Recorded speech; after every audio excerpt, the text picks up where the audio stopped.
Sad_Panda90 says yo.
Hello, everybody. Hello, how are we doing today? Today, we will be taking part in our Tales of Murkwatch campaign.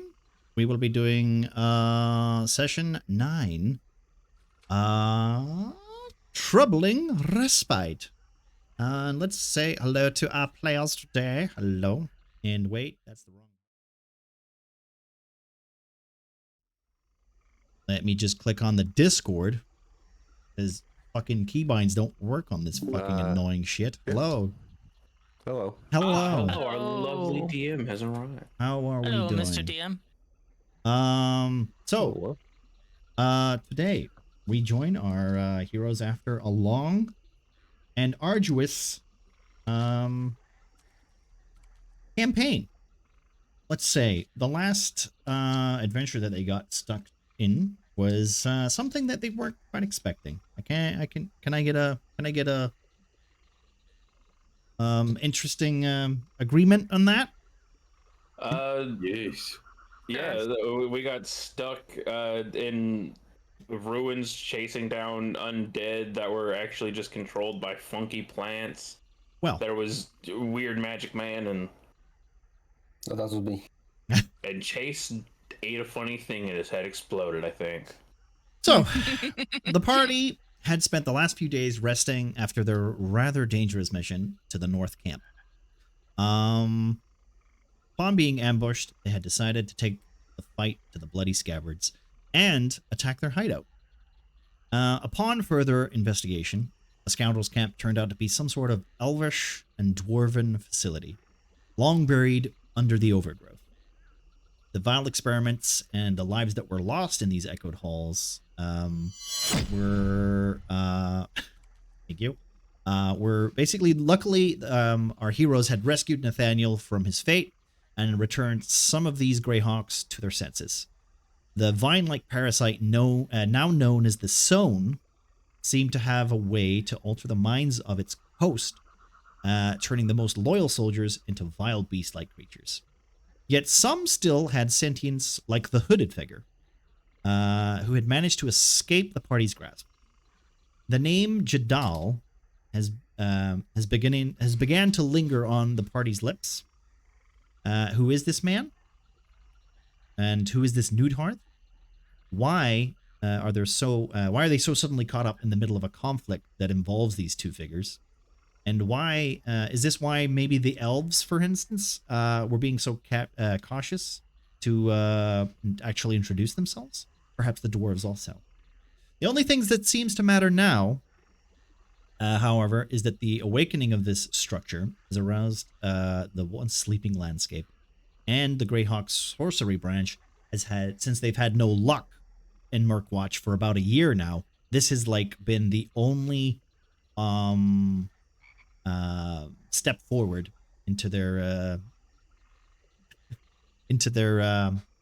investigation of this of the way the magic works, or the way the weave works on this isle.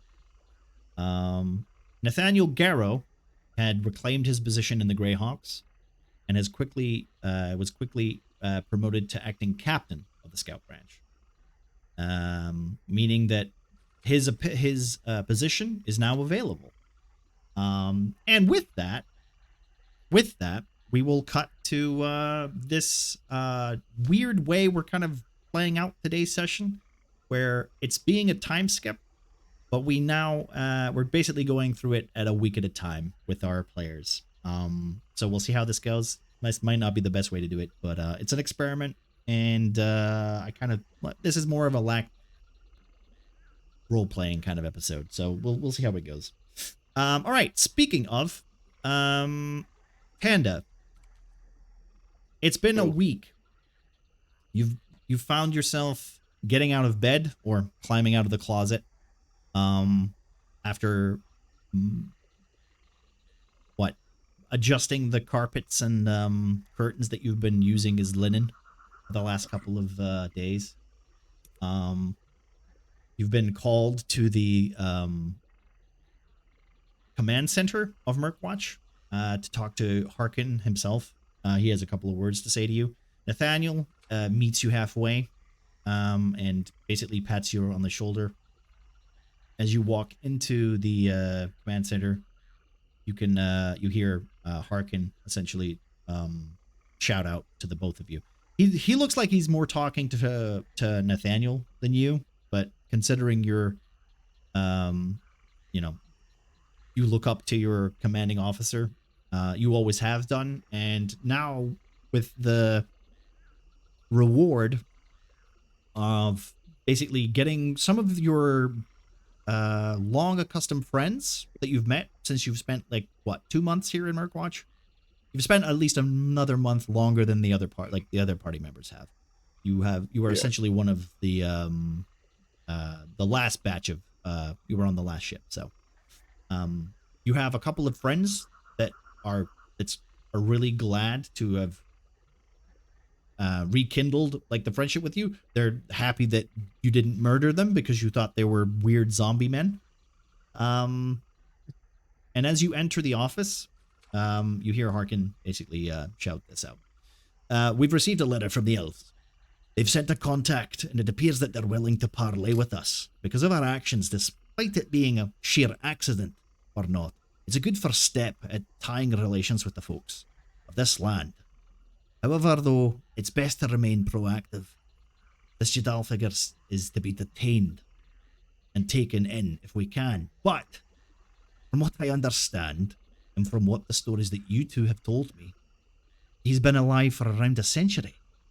So perhaps it's the best part of valor if we've just, maybe nip him in the bud immediately. I have been told by a figure that both me and your friend there, they tell me that this weird penguin creature, he seems to have an idea or an inkling of a location up north. I'm sending my men up north to check this location out. And if you are, if it seems capable, we might have a new location for our little operation here. And I was wondering, with Nathaniel essentially being promoted to captain, I was wondering if you would accept the position of lieutenant, Pandad. Yeah, Pandad would accept that. Pandad accepts it. I guess. Well, listen here, bud. Thank you very much for taking this opportunity to instill your, your reputation and, of course, your loyalty to Tyr. I would need something from you, though. The position of that makes the position of Sergeant Major and Sergeant available.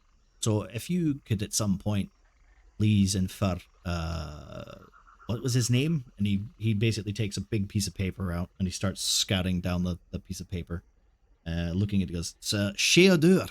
Is that Sheodur? Is that how you pronounce that? Sheodur. Do you think she'd make a fine Sergeant Major? Yeah, I think she'd make a great one. She seems to have, like, the report here that you've kind of written down here, it seems to be she's quite capable. Seems to be looking out for the party, not only herself, so that sounds good. And then, of course, it says here that this Nox, I can't pronounce his second name. I feel, is that right? He just looks over to Lenny, who's just sitting there. Oh yeah, that seems to be right there. Oh yeah. Right, so that's a very rude last name he's got there. So yeah, if you could maybe tell these two to report, and we'll give them the new badges that they have, and I suppose you could just hand your badge over to Shay, in which case we'll have that sorted. And congratulations on your promotion, boy. Thank you very much. I'll make sure to attend to that. I have asked around, and there's a couple of I don't know if you have any trustworthy people that you might want to suggest for this operation that we're moving up north.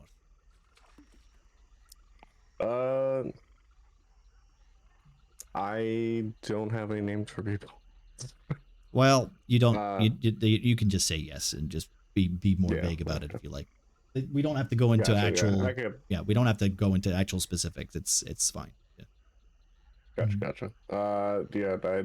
I have a couple people in mind that I've known for a while here that I can take with me. And okay, well that's good. If you could leave a list and get it to me by the end of the day. Nathaniel already has his list, and if the two can confer, I'll I'll send out some, we'll do the interview process and try and get as everybody that seems capable and, equipped for duty. We'll have that operation going straight away. I have a couple of things that I need to talk to you about specifically, mostly to do with Saul, because that bastard, unfortunately, he took out a lot of our men. He took some of them with us, because we still had some traitors, apparently. And other than that, though, there's a couple of things that need to be sorted. First of all, he stole half of the horses, so transport is going to be a pain in the arse getting up there. But other than that, I feel like, especially for the next coming weeks, if you can help me with that, that would be fantastic. Since we're running low on men at the moment. All right, I can see what we can do about that. Is there any other questions you would like? And then Nathaniel basically just pats you on the shoulder and says, I've got to go. I'll go and set myself up, and maybe at some point I'll have you meet me up in the tavern for a drinky. We can celebrate your promotion. Sounds good. Okay. Half the horses are stolen, so we have no good way of getting up there. Do we have a mission? There is enough horses to get up there, but the problem is that we would have to take the horses back straight afterwards. I mean, that makes sense then. Yeah. Yeah, that's fine. Maybe we can find some along our way then. All sounds good, and I don't think I have any questions on that. All right then. With that, Harkin basically kind of just he salutes you in a way to a point where he goes, right, get out of here, and he just waves you away. Is there anything else that Pandad would like to do for his first essential week? I think Pandad probably would have talked to Lenny Charters just a little bit, just to kind of okay, get an update on where the maps are at, and kind of all right, make hey, I'm going to be going up north. I can go check out those sections and see where we have some marked areas and recheck them out. Kind of make a little plan with him. He'd go talk to Shay and Knox to report back to Harkin, as well as, meeting Nathaniel for probably celebration drinks and probably end of mission drinks throughout the week. Okay. Well, as you basically go to leave, Mr. Charter, he runs up behind you, and he basically comes over and says, "Hey, sorry. I just the region here. I figured that you would be able to use these maps. I'm sorry to say that it's not very good. The island seems to keep changing a lot around here. But I'm a bit of a natural drawer. I draw good. So what I want you to say is here, I'm gonna take you this, and I'm gonna give it to you. And he hands you a piece of paper, and I've already sent it to you in DM, so you've seen it.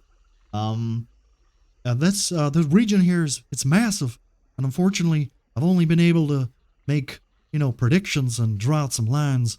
I've noted down some landmarks and some other bits and pieces that the local merchants have been telling me. Tales and whatnot. But they're just stories, but maybe there's some truth to them. So maybe you can tell me if these things are right or wrong. I don't know if that's, I can pay you, and I'm pretty sure that Mr. Harkin here, he'll pay you all. He'll pay you what you need to do.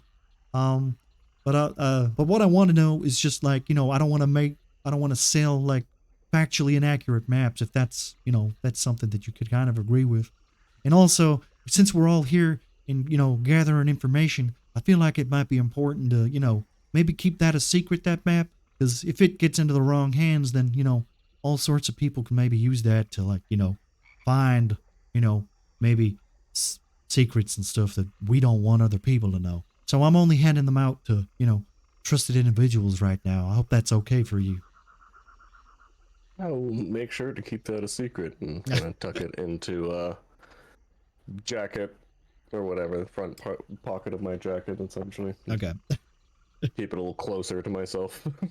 As you make your way down the stairs and head off to uh the barracks, I guess. The day is essentially just started, and or let's just say for week 1, you kind of have your objectives for this week. You know, we'll we'll cut to. Okay. By the way, just so we're curious, everybody who's getting hexes and stuff like that, could you guys pay attention to that right now? I'm kind of deep into paying attention to reading things at the moment, so We'll keep the chart bardic inspiration, but we might forget the hex. oh, okay. Well, speaking of hexes, we are going to cut to Mr. Pengus. Derek, it's his first week. He's not fully recovered. Let's not say fully recovered. But he is let me just quickly move over here to a different side of the map, because we are using some Tailspark this evening. We are using it. We're not just stuck on this screen. I'm inviting you guys to the screen. Sorry, I completely forgot about that. Right, you guys are over here. I can't summon you over here, but you might be able to find it. I'm over here. Yeah, the map is loading. Okay, well, I'm technically over here. Right. So we have Mr. Derek. It's week 1 of the thingy. You've spent most of the time in bed, pretty exhausted. You had 2 near-death experiences on your trip home. Not to mention the fact that you were teleported to a region of this isle that you were not familiar with. Correct? Yeah. Okay. So Oh, yes. you guys loaded? You guys loaded yet? Mm-hmm. Do you know? Can you see me? Do you see where I'm kind of telling you to go? I'm over. Yes, I can see it. I'm over here. So if you guys want to come over here, you can see the set piece that I moved to this map. Okay, I wrote down the bardic inspo and hex. There we go. I always come You back. always come back. It's okay. It's back. It's just a DC issue. Don't worry. We're all good. And here, I thought we were gonna have to vote for one of us to become the new DM. Well, that would be an interesting take, wouldn't it? All right, I'm not over. me, I'm not over good. here. Okay. I'm over here. I'm over here. You guys see this? Okay. Yeah. You're all here. You're all around here. Mm-hmm. Okay, good. Right, I'm gonna switch to this so you guys can actually see it now. Derek. So you wake up. And you make your way over to the lab. You find you come and talk to Harkin, and he is familiar with you. He knows your work. He knows that you're a part of the sorcery branch. And Well, just in case, I think you didn't change the screen. I haven't changed it yet. I'm setting the scene before we do that. Harkin basically says there's a supply wagon going up because Portella sent a message, and she wants it set up before she gets there. Because your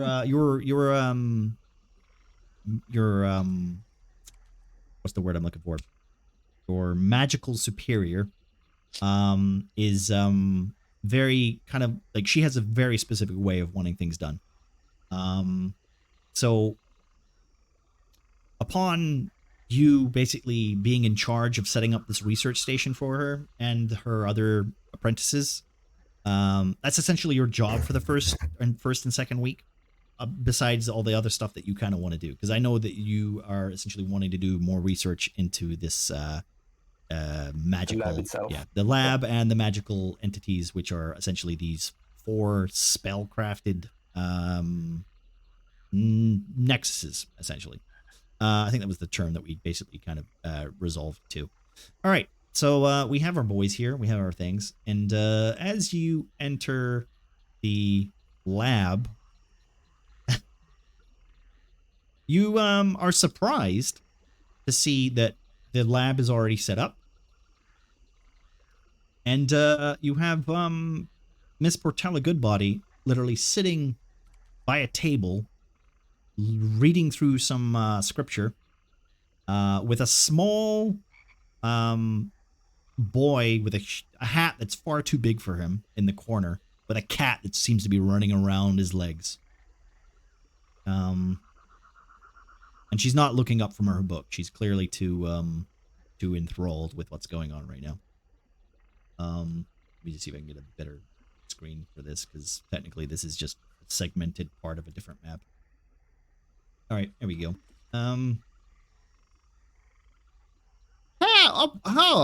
Hello. Ah, Derek. Ow. You're not dead. Ah, that's a good thing. Well done. I'm amazed too. Yeah. I'm amazed by myself, and well, So how did you find things here? So you managed to pull yourself through the weave itself, and you plop yourself right in the middle of a Mythos nexus. You know, Crazy, right? if you'd done it on purpose, I'd have been proud of you. But considering you didn't, well, who knows? no, you didn't. I've been told that I'm supposed to be nicer to you. The other apprentices that haven't stopped crying since you were pulled out of the sky like that. They thought I did it. Can you imagine that? Oh, wow. Well, knowing you, maybe that's not far from reality. There we go. Sorry, let me do this. Thank you, Lynx. Can you, okay, wait a minute. It's a good thing that your magic behaves so randomly. Otherwise, you might have ended up dead. I know I said I'd be looking out for you, but, considering the last time, I think it might be best to have you reassigned at the moment. I know you enjoy the research and the peace and quiet, but putting you so close to these things seems like a dangerous idea. Why? I mean, I mean, I discovered them. I have a right to do something with it, no? Or this was my thought. This was my thought. You've got a very capable head on your shoulders. But the influx of your magic seems to respond in such a way that keeping you near these spells seems to react in such a way that it's probably not good to have you so close to such powerful level spells. So, now here's my thought. Because I know you like to fiddle and you like to, explore and, try and solve this enigma that is your own magic. Perhaps it would be best if we have a little research kind of, trip. Yeah? So, maybe you should go and be, the on-the-scene investigator rather than, hanging out where this spell is more, akin to blow up in our faces. Like last time, for instance. so you want me to be reassigned? Like, I won't come back here, like, ever? Well, not now. Not anytime soon. The thing is that, I don't want you turning into soup. Me neither. It seems like the other group needs, an magic expert anyway. And, The lunatics? I almost got drowned by one of them. I mean, okay, listen. Considering the way that these creatures behave, I think it's a little fair to assume that they weren't under their own control.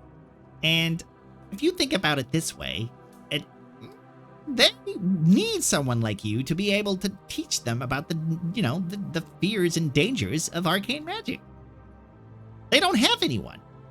Well, I assume that you're right because when I inspected the group before I joined, they were kind of clueless on what was happening. Well, I guess I can be of help if I must, I guess. we've set up this little research area to glean what we can from this facility, and it's not going anywhere. and your expertise is not exactly needed. You've pretty much figured out what you have to. The only thing that we need now is to repair that fragmented arcane segment, which I feel like someone else had. Do you have that? And she's basically looking at you, puzzled. Yes. Well, I still have to get it back Yup. from them, but I wanted to get it. I mean, or wanted her to lend it to me so that I could pursue it. But if you want, I can just ask them. And Well, this is part of my thought, because at the end of the day, we're working to the common good of the Empire. And in order to do that, we need to understand this machine. And in order to understand this matrix, we need to get it repaired. So, 2 birds, 1 stone. Also, it's keeping you safe, sort of. I mean, okay, they did try and drown you. You did mention that in your report several. Why did you underline it? That's the part that worries me. Why? Like, it couldn't have been that bad. you weren't there. Okay, well, whatever. Let's Just just lean on the table. just okay. Let's just skip that part. Okay, you've clearly got some trauma that I don't really care about. We figured out, okay, that these fonts of magic, they all seem to be casting different high-level magic, and from what I've understood, each of these spells or seem to be cast by a specific or a bunch of specific users. Now, the problem that I have here is that one of these is an anti-magic field, but it doesn't seem to be, it doesn't seem to correlate with the way an anti-magic field works. It seems to only stop a specific magic user from And casting that person- spells in this area. A specific one. But the other 2, I'm not entirely sure yet. That's what I've come to a conclusion from what I've been looking over here for the last couple of hours.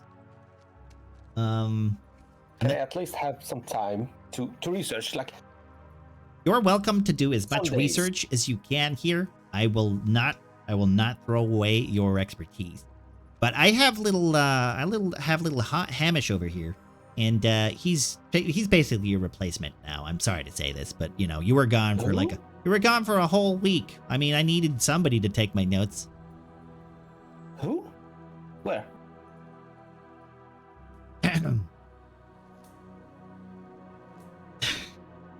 The name's Hamish. Who the hell are you? Oh God. Well, I'm you, but better. What do you? I'd like to see you try. Can you even cast magic missile? Okay, listen. I have my situation, and I was there before you. So you have to respect your elders. Elders? What a load of tripe. I'll tell you right now. Right? You can't even cast these bloody spells. I read those reports. That's embarrassing. Anyway, I'm gonna do my scriptures before Lady Portella puts her foot up my arse again. Portella, this cannot. No, I cannot accept that. Listen, okay, I understand. But he is one of the smartest mages, despite his age, okay? He doesn't want to be here either. It's practically punishment.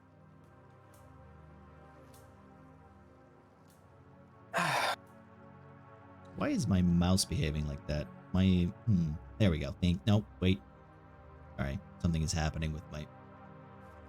Alt-tab, maybe? No, that's not doing it. Well, whatever. Why? I think it's because I disconnected. It's behaving in a way. Alright, whatever. There we go, fixed it. Sorry. Okay. Do I have to go now, or can I... No, like I said, from what I have a brief understanding that a magical penguin has essentially given us a lead, and I want you in front of that project. So Yeah, I did come across this trained fellow, but it is weird. It was a weird moment, to be honest.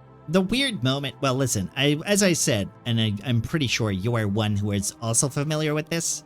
But if you think about it, arcane magic has a way of making things a little stranger. And if there's anyone on this isle who knows and is aware of how strange magic can be, it's definitely you. Shall we remember the incident where you appeared naked and on your first exam? Shall we bring that up again? Don't say it out loud, please. Say it out. I mean, I'm just saying. Your magic has never been that stable. I can fix it. I can fix it. Okay. Just give me some time. Well, like I said, this is a part where I trust in your abilities, but at the same time, you have to understand that we need results more than anything, and I am putting you on this project. I am not taking you off of it. But I still think that you will be more useful following the scout branches and maybe finding other mythals. I will do my best. Okay. Here, just so we're clear, and she reaches into her pocket and she pulls out a piece of bark, and then it kind of extends and grows. So as she hands it to you, the bark kind of essentially it looks like it's growing, and it turns into like a stick. Yeah, and like it's a wand that she hands to you. Now listen, okay? I know you still struggle with magic missile. This has like 10 charges, okay? You just take that.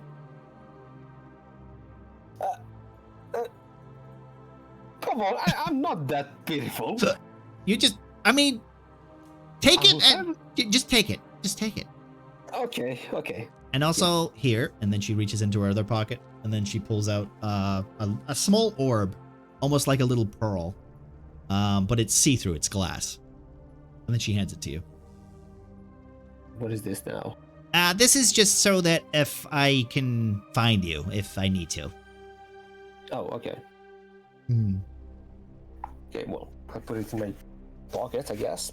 Don't put it in any bags that warp to other planes. It won't work. Okay. I'll keep that in mind. Any other questions before I get back to work? I also need to head back to North Camp at some point, so not only that, but I need to also get on the boat and head back to the Empire, because that's also, I'm so busy. And she's basically pinching her nose. She's pinching her nose and just almost as if she's getting that familiar migraine that you were aware that she gets. Yeah, well, that migraine, maybe that comes from the new guy. I fucking heard you. What are you doing? What? Back to work. Why are you still here? She doesn't like you. Careful, I learned how to cast magic missile now. Do it. End me. I just look at Marcella with the eyes of, can I? Can I, please? You're supposed to be the mature one. I just can't stand cocky people. I'm sorry. It's. I understand, but at the same time, listen. At least that kid is not with the others. Okay. I would love to see him. I mean, no. I think that's it. Yeah. Better. It's better that way. All right. I won't be able to stay calm with him around. Well, unfortunately, if you're wanting to stay around here, you're going to have to spend... I am assuming you're not going anywhere for the rest of today, correct? So you can help me with this. I need to basically chart how the way this arcane magic is working. Yeah, of course I can help you on that. Okay, then. Well, here, pan me this. And she moves over to the table and she starts spreading out the scriptures. And she's basically going through all the information that she's kind of learned in the last couple of hours, this couple of days. And she's kind of trying to get you to understand it. And most of it is kind of straightforward to you. Now that you've kind of have the basic knowledge of how it works and the concept of a mythal kind of like told to you and what it is. Yep. It's a little out of your expertise because as a human, your lifespan is you know, you've only read through legends and through myths and stuff like that. Unfortunately, Portella is about 1,000 years old, so she's kind of read all these books and has extensive knowledge on these greater, higher level spells that are essentially cast to have an aura that takes over a large portion of the land. It does explain how the overgrowth of this area essentially is now kind of like waned back and is not taking such a ravaging attack on the countryside, on the wildlife. Is there anything else that Pengus would like to do while he's at this research facility while we're still here before we skip to the somebody else? I don't think so. No. No. Okay. Whoops. Let me just switch to this. Sorry, I got to do this real quick. There's a lot going on today. Whoops. Right. So not only that, after Pengus or Derek, having had his little conversation with his mentor, we then go to Mr. Knox, who is essentially having Knox. How would you say your week has been upon returning home to Murkwatch? Well, first of all, I would like to be put into the game. Okay, I can do that. Apparently, I got disconnected. Yeah, well, that might be because I literally had a connection issue. That could have been it. Summon player? There we go. Good. Okay. Well, So after all the excitement, I suppose Nox did a small personal vow to never work as hard or as responsible as he did. So he tried essentially to either hide out the duties or be lazy. But unfortunately, you don't win at life by not making friends. So his duties became not very plentiful, but still people he brought back from the captivity. You know, the brain controlled Greyhawks and the two guys that got a pretty cushy job of guarding the wagon while everyone else was busting their asses in the underground facility. All of them wanted basically to hang out with the funny lizard that got them either a cushy job or the control of their, higher brain function. And of course, he spent a lot of time with his newly found companions at the Steamed Clams. The owner, Garnick Stillmuffin, and the cranky executioner Judah. who we have here. Never right click on tailspire. Can I just tell you everybody that? Never right click. Always left click. Never right Oh click. yeah, it's annoying. It basically zip zooms the camera around in a straight line. It is the worst. It's annoying. The camera is the worst part about tailspire in some cases.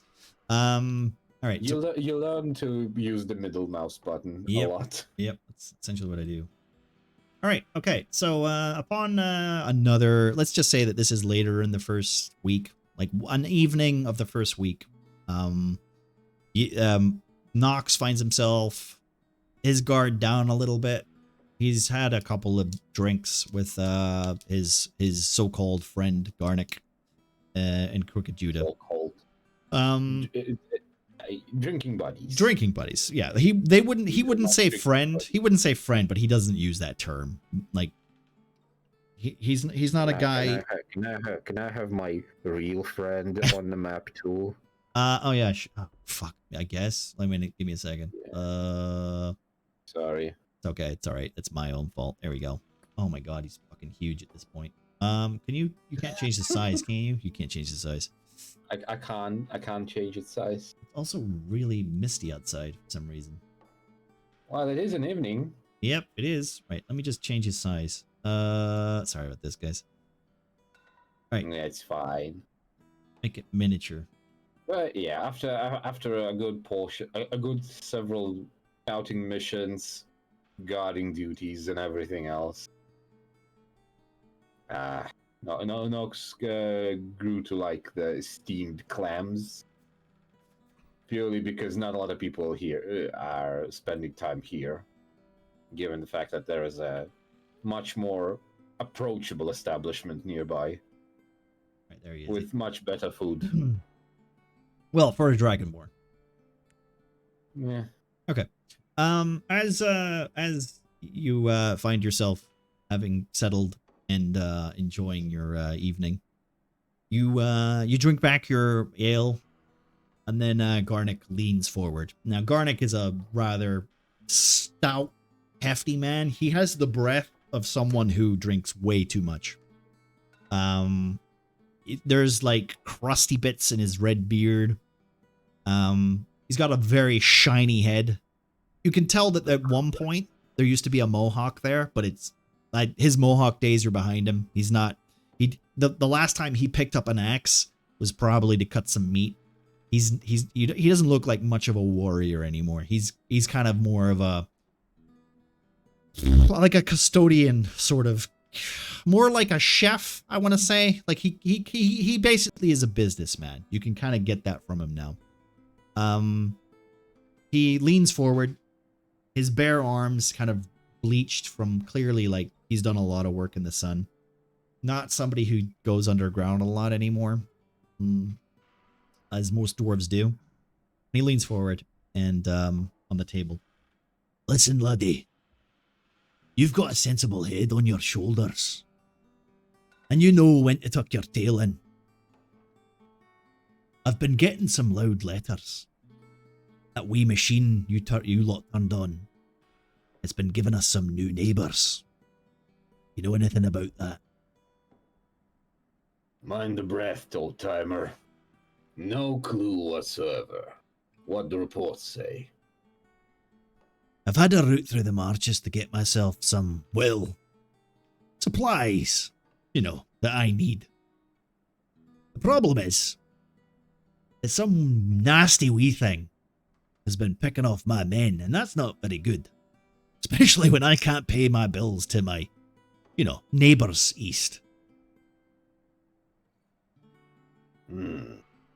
Peculiar.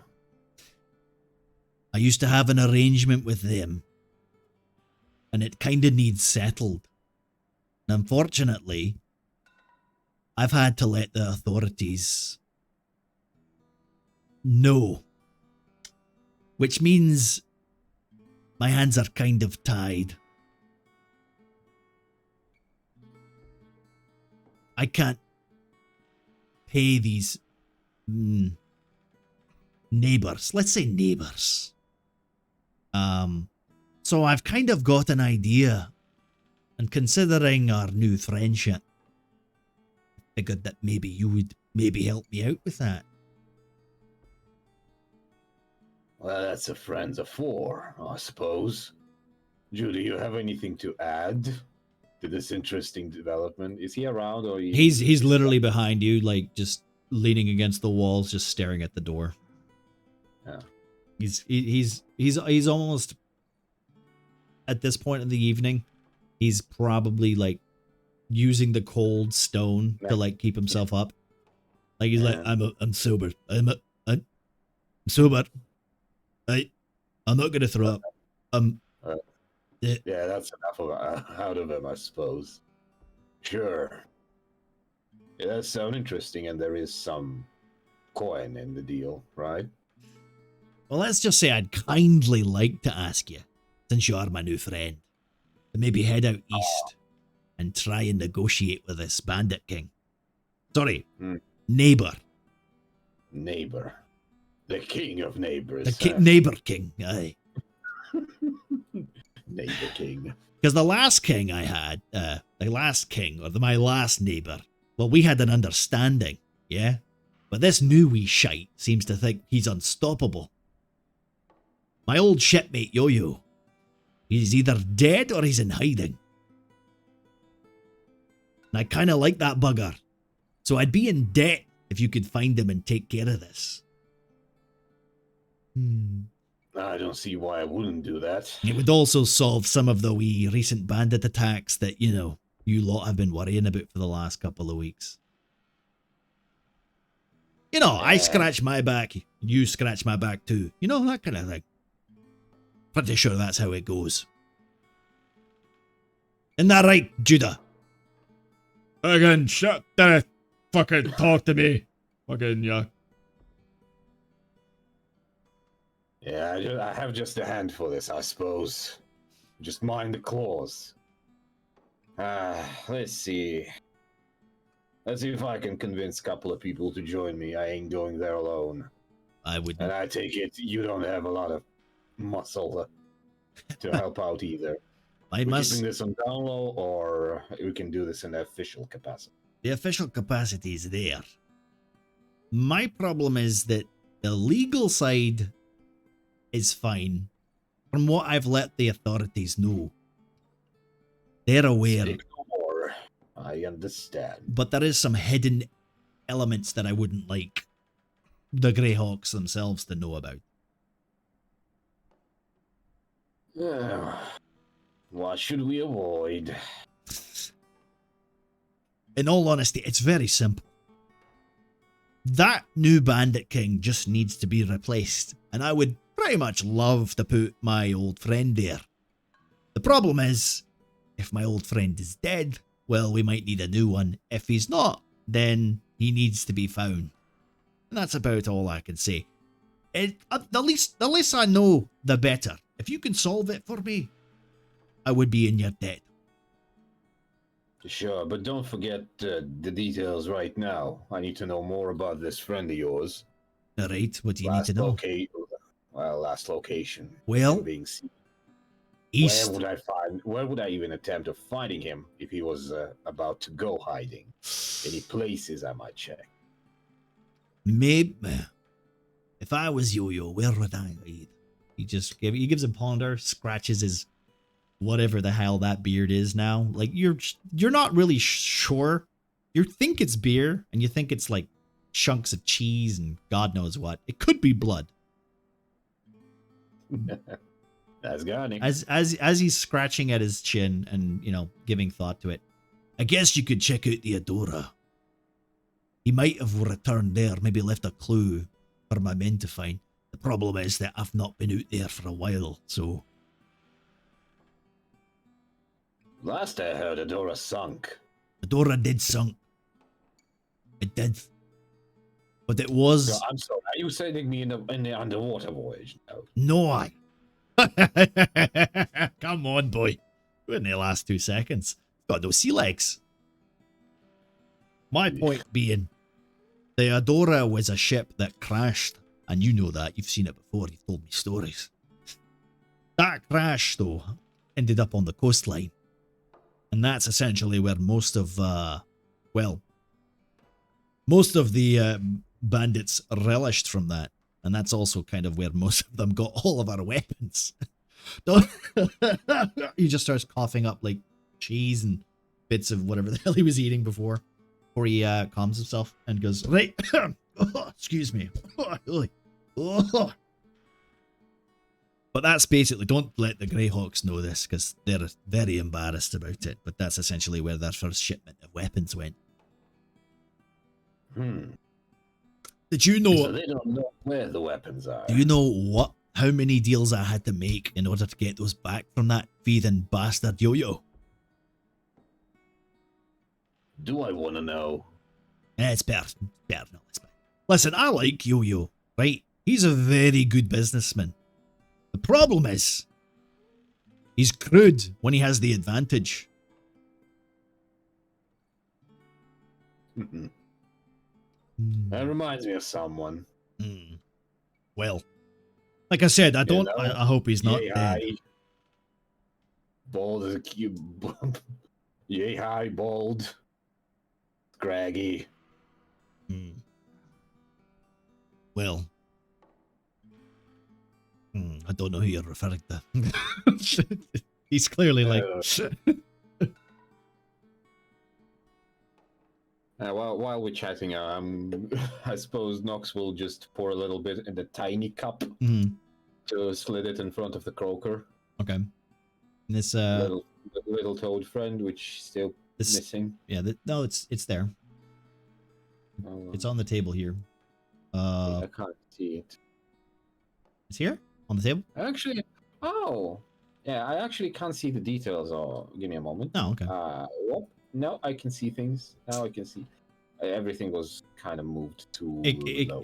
Yeah, it might be the green bar. You could just right click on the level and it'll level out. All good. Okay. So yeah, the toad guy. While Garnick has been pondering who the heck I'm talking about, I'm gonna just give Matilda a little cup of those grog or whatever. The toad is essentially staring in like two directions this whole time. Like one eye on the door and the other one like behind it. Is there anything else you would like to talk to Garnick about before we move on, or? Nah, well, I will understandingly nod in to agreeing to the conspiracy. Okay. And Nox will spend the rest of the evening playing dice with barely awake Garnick. Okay. And Croker. So as we have the evening passing on, we're gonna cut to Shay. Marcy, what has Shay been doing for the last well, upon returning to service? What has Shay been up to? Let me just upon the end of her we'll call it a minute vacation. Shay would have divulged whatever information she had gathered in that strange dungeon that she found with the rest of the group to her elder brother, Tranar, in hopes that he might know something or can assist her in doing bits of research on whomever Nudarth and Jadal are and or were. Okay. Trainor, or Tranor, sorry, is more of he's more perplexed about these figures that you mentioned. He's found books and some interesting legends and stories, but they all say the same thing. They say that Nudarth was a lord or a figure or a mantle or like some sort of idol that essentially granted this isle the like a familiar kind of power that most nature entities have, most elven nature fertility gods, essentially, that he would bring he would take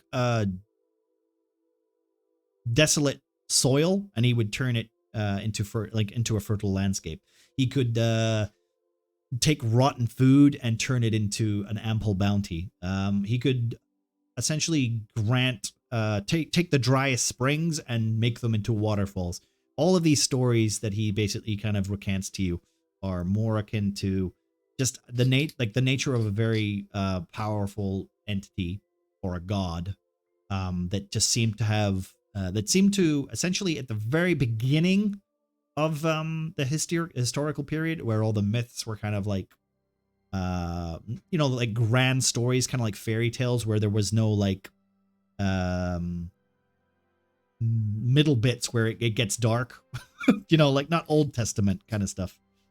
Yeah, this is New Testament yeah, stuff. It's more like, nothing bad ever happened. Oh, everything was good. No real, and then they all sat down and sang a song. Yeah. Upon like entering the church, because he's been looking after this place for quite a while.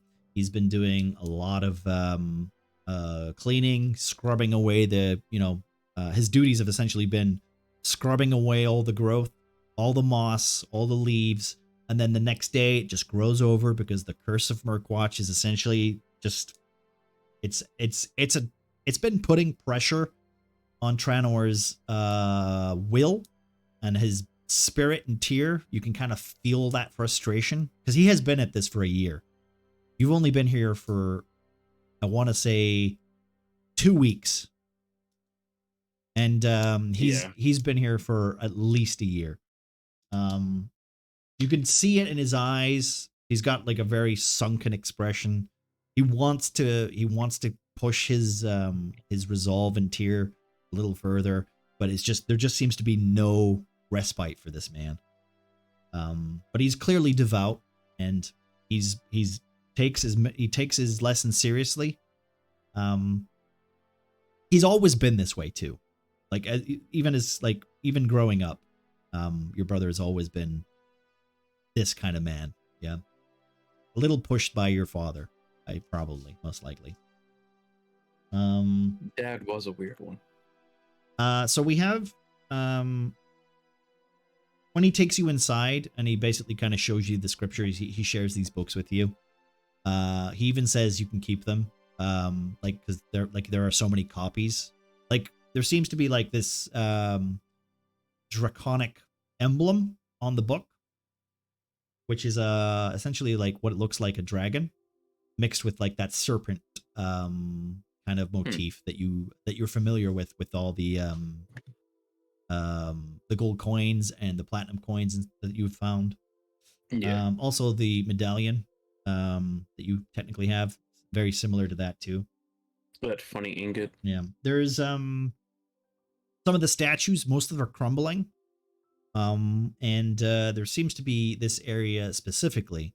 Trinor has kind of explained to you that like he, or at least what he's kind of gotten the idea of from being like spending a year here and using this church, which is not a church to Tyr. It's just a place of worship that he comes to because it seems to be like the only place which is was used for worship. He explains to you that this was clearly, it's a dwarf, it's not elvish, but it contains elvish artifacts.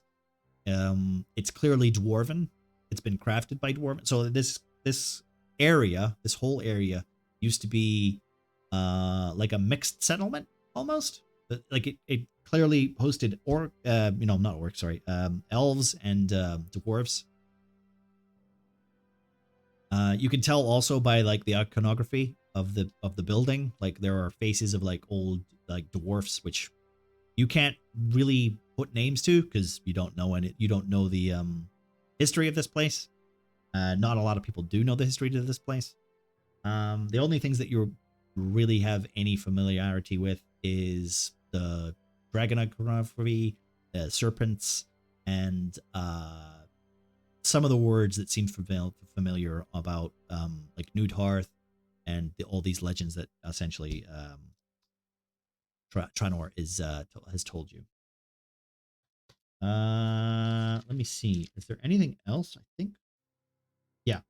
So Trinor basically, he, after telling you all that, you sit down. You have a nice little rest. You sit down, and he hands you a goblet. Pops the cork of a bottle, yeah, and it's clear water because your brother doesn't drink. Of course not. He extends it to you as if holding out the goblet. Shay's going to patiently wait. And he pours it into the goblet. Basically, he looks at you and says, "Do you know how long it takes to boil water here?" I assume it would take the same amount of time as anywhere else. Do you have any idea how difficult it is to find a clean pot around here? Okay. I hadn't put thought into that one. I have to borrow the pot from the dwarves over there.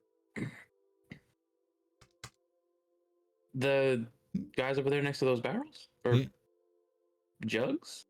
That's the Dragonfire dwarves. They're very akin to setting fire to the landscape. They've been doing it for a while. How are you doing, by the way? Rather adept at it. Besides the recent developments with the child I told you about and the rest of the group, everything's been a mix of hectic and pleasant. Well, we had a nice walk in the woods before we got ambushed, so that was pleasant to hectic. And then from there, everything just keeps piling on. Yeah. I have a question for you. What's that? Why'd you come out here?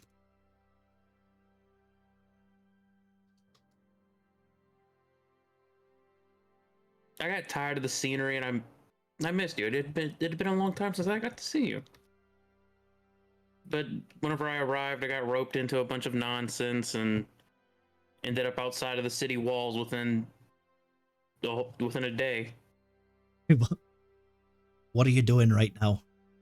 He Um, looks at you almost quizzical, just like you're falling into the same patterns that he's known you for your entire life. Getting roped into more nonsense again, to be honest with you, Tranor. I think Terror has a definite plan for you. And I'm just so happy to see you again.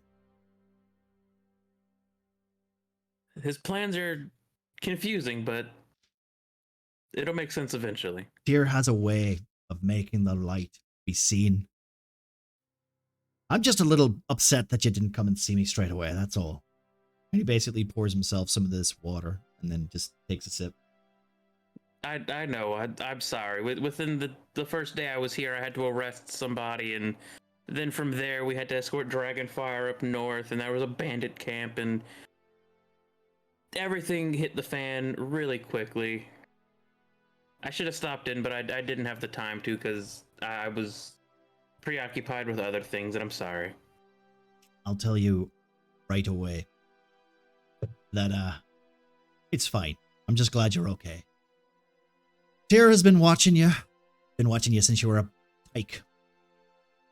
And I appreciate what you've done, Lord. He looks up and he holds up his goblet. And he finishes the rest of the water off. Listen, I've got some things I need to do. I've got some people that need help. And I've also got my sermon to do. I don't know if you want to have a chat later. I'll probably meet you at the tavern. Sure, I'd love to meet you there. I have a question though. It's not really important right now, but I have a couple of...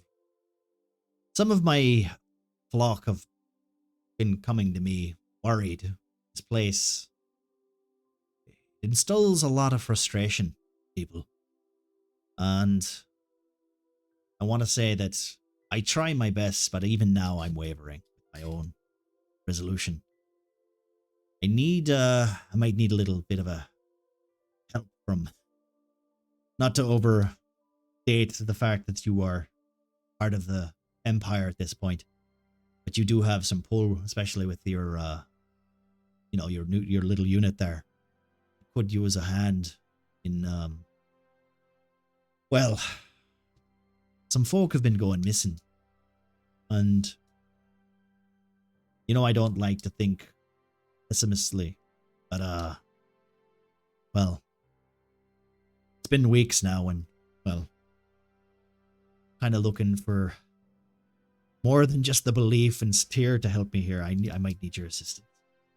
Of course. Maybe talk to you about that later. Of course. I'll meet you at the tavern, and you can tell me everything then. You could maybe do some research, find out more. Maybe your people might know about the missing people. I'll talk with the captain and see if he knows, if he has any reports on these missing persons. Right then. I'll see you, Shay. Good night. And she basically wanders off up the stairs because he's basically going to go back to brooming and seeing to his flock. Unless there's something else you want to ask him before he disappears into the building. No, I think with his request about looking into these missing persons, that's going to be one of Shay's big priorities. Okay, along with the socket that she still has from the ruins. Yes. That Derek, and Penenneth were very interested in. We have technically another 2 weeks to get to that. No. That'll. Yeah. Okay. So, let's see. The last but not least, we have Gemma. Ruby has essentially spent her time resting, correct? Somewhat, yeah. And then as soon as she was able to, she got on her feet and went off into the wilds, correct? Yes. Okay.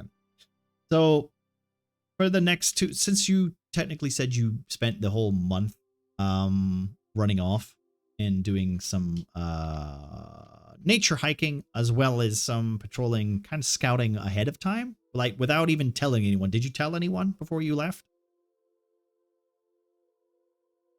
Yeah, I told people. Yeah. Okay, Sure. which people? Which people did you tell? Shay, Okay, I guess, Pandad, okay, and Nathaniel, I guess. right. All right. So upon your 2 weeks into the upon your 2 weeks into the wildlands of Murkwatch, of Catatonia, basically, the music's just very quiet. Lynx, don't worry about it. I need to switch to Gemma's location real quick. Gemma, do you know where you are on this board?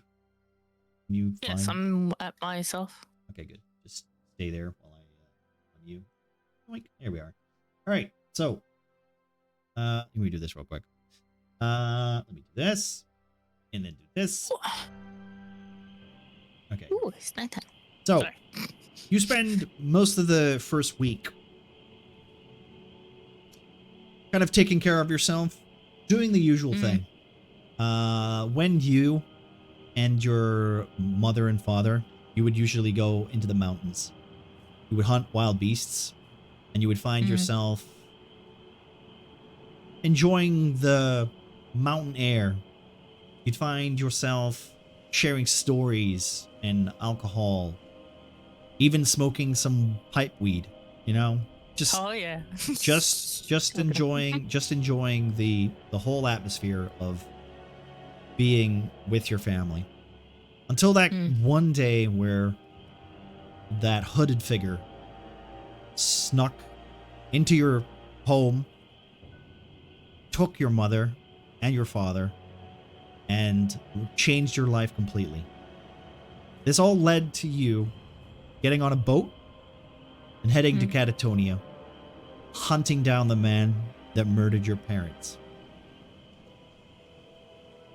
On your little scouting mission, you find the recollection of these memories that you have of your parents kind of sticking with you. You've never felt as strong in your life as you wander through the reefs of these overgrown bushes. There's no stopping your will. You've never been so certain in your life that you want to avenge your parents, but also you want to find something more. You don't want your life to be just revenge. You've never wanted that, and your parents wouldn't want that for you either. Nope. So upon reaching out and looking for a place where you can call home, a new home for your people and for you, it takes about halfway into like week 1, yeah, where you find yourself the alone, the quiet of the marsh kind of hitting you. You've never really done too well by yourself. You've always needed clan, you've needed family.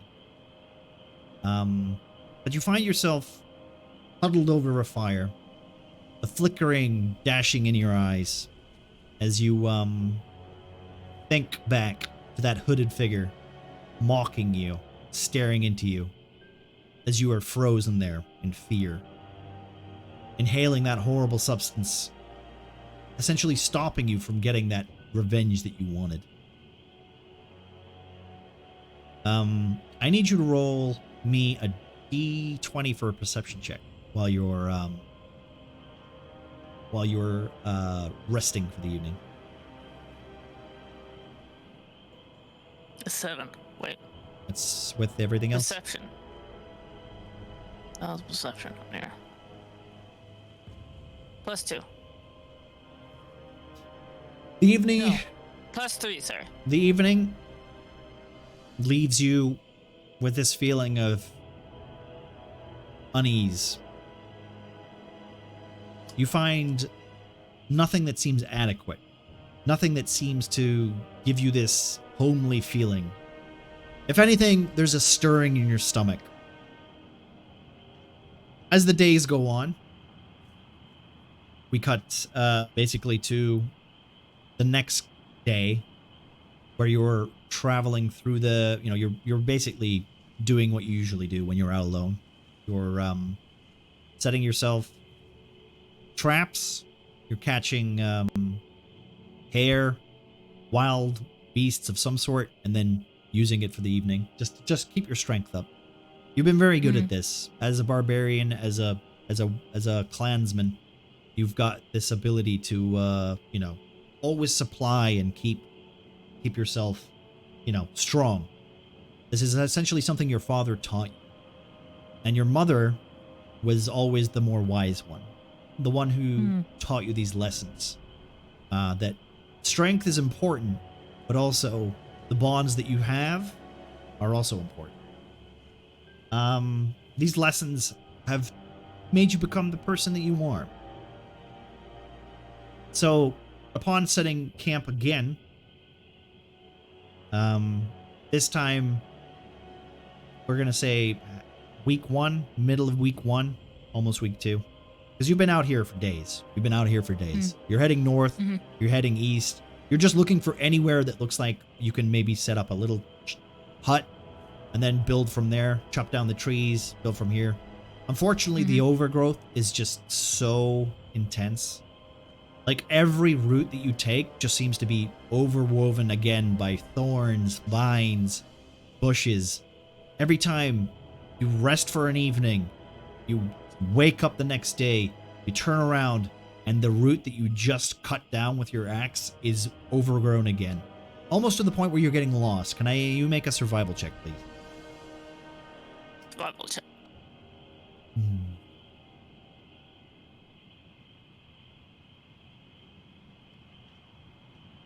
17. Luckily, with your lessons from your parents and from your clan, this doesn't faze you. It doesn't scare you. You've had these situations before. There are some days where you've gotten so blank drunk that you wake up and you still manage to know where you are. This isn't one of these days, however. You still find yourself heading out into the wilds, looking for something that you just can't quite set your mind on. As if something is pulling you. Perhaps it's a way to escape, or perhaps it's just a way to be stronger. You're not entirely sure yet. You know, at some point, usually your mother would come to you in a dream or in a vision. And yet there's no word. There is no image. There is nothing. Can I get another perception check? As we get to the second week, you find yourself setting up camp once more. 18. 18. Okay. As you are setting up camp, your father has always taught you to always cover the flame, so that if you are disturbed during the evening, people do not know where you are. You keep your food elevated in trees as to not attract wildlife.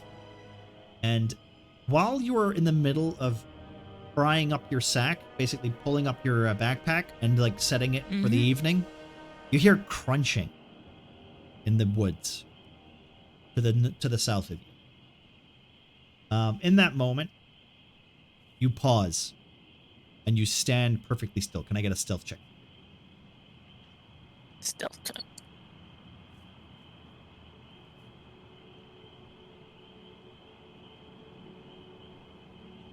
Mm-hmm.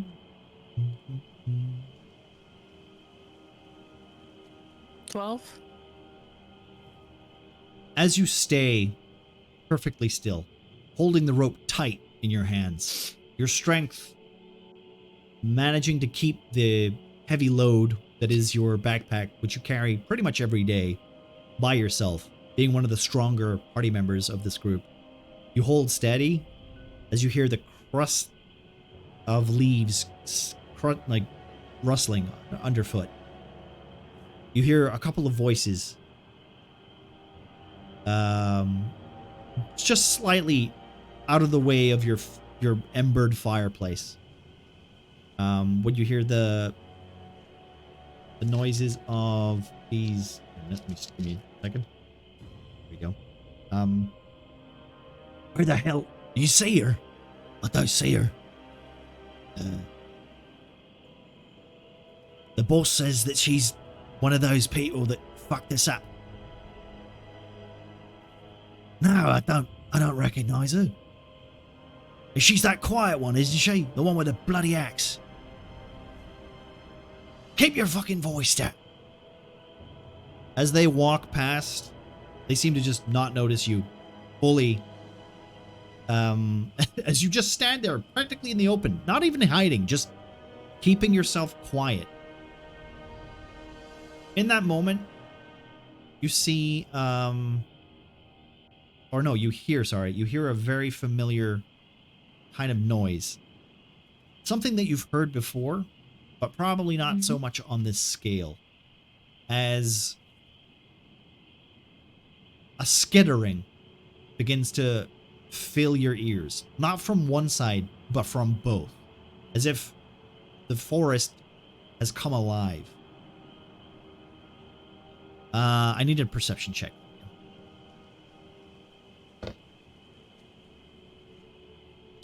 Don't roll low. Otherwise, my description is going to get very vague. What? Just don't roll low. That's fine. It's okay. It's a very simple thing to ask. There we go. 20. Fantastic. Okay. Don't roll up. Fair enough. Holding, What? holding the rope tight. You pause.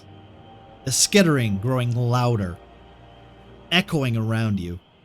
The fireplace goes dark. The embers go dark. The heat is still there. You can feel the heat on your thighs, on your legs, on your chest. The heat from the actual fire is still there. Yet darkness surrounds you. The furry little grippling fingers and feet, or as I want to say, skittering legs, crawl over your lower half, crawling between your legs, crawling around you, like where this is going. like an explosion of warmth that's surrounding you, only to just essentially run through you. The loud, obnoxious pursuers that have been following you this entire time seem to suddenly give off a rather loud exasperation of fear, and as you hear the men go, fucking, hey, what is that? Go! And they're just screaming, and then you can see them running as this wave of spiders seems to follow them down the path that you were essentially setting out to for that evening. But you decided to rest yourself, to sit and save your strength, like your mother and father have always taught you. As this wave of spiders essentially ignores you and goes for the loud, brash bandits, this spider wave essentially then starts to dissolve. These people just essentially go quiet, and then the jungle and the forest, or because this essentially is a jungle mixed with a forest, the humidity of the place is unbearing. This biome becomes silent as you stay perfectly still. What do you do?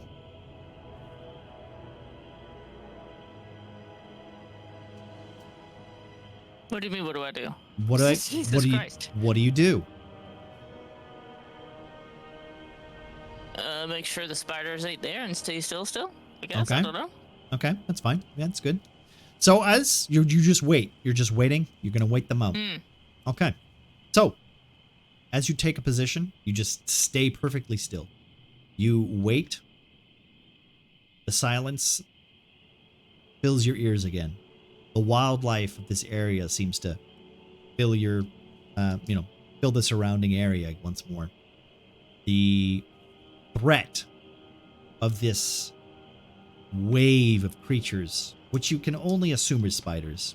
It's far too dark to kind of say if it is or not.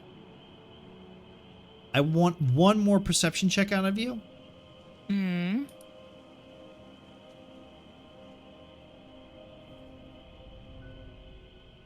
Oh god, 7. Okay. You release the rope and tie it off, because that's essentially what you were doing originally. Mm-hmm. Are you going to rest here, or are you going to start heading back now? Or are you going to continue on forward?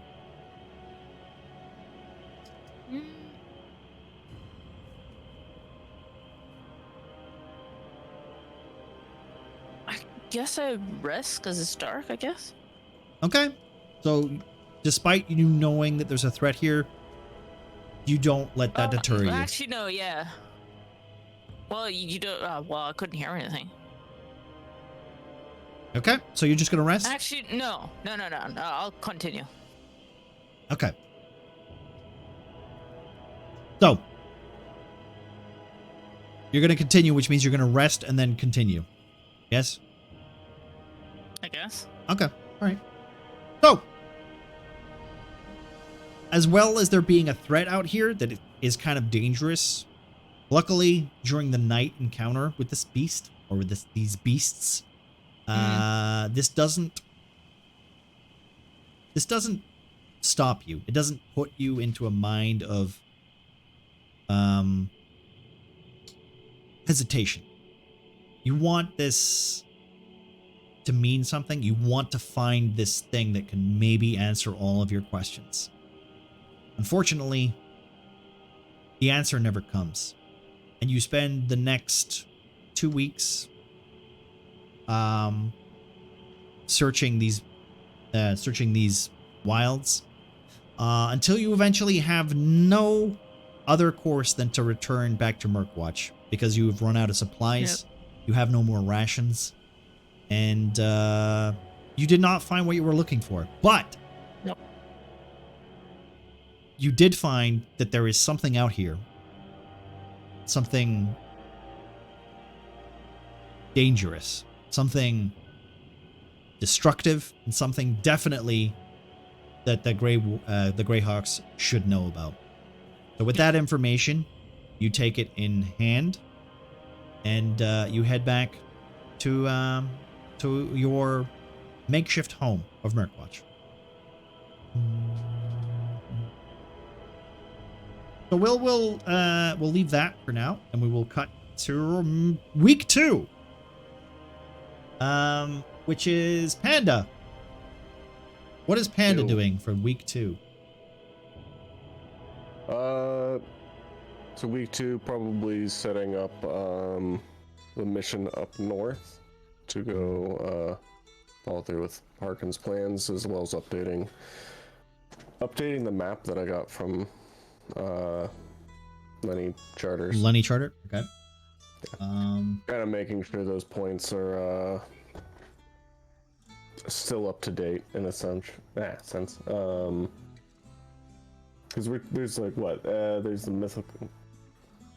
The lab on the way, which I know we just saw, so yeah. I can update that to that. And then there's Hawk's Nest on the way there, and then North Camp. Yeah. So the Hawks, basically, as you and Nathaniel are having a drink one night, he explains to you. He says, "So what we've essentially got is a little refuge somewhere in the forest in the northern path. It's just before North Camp. It's a nice little foothold where we can essentially maybe make better connections with the elves. They're supposed to be coming next week. They've sent some sort of emissary. I'm not entirely sure. Their letter, Harkin hasn't really said much about the letter. He's basically explained to me that they're sending someone, and he's being very hush-hush about it. I don't blame him, considering the amount of traitors that we've had. How did the patrols go looking for that, with the search for that Sol escape attempt?" Was it someone from the inside, or what did you think?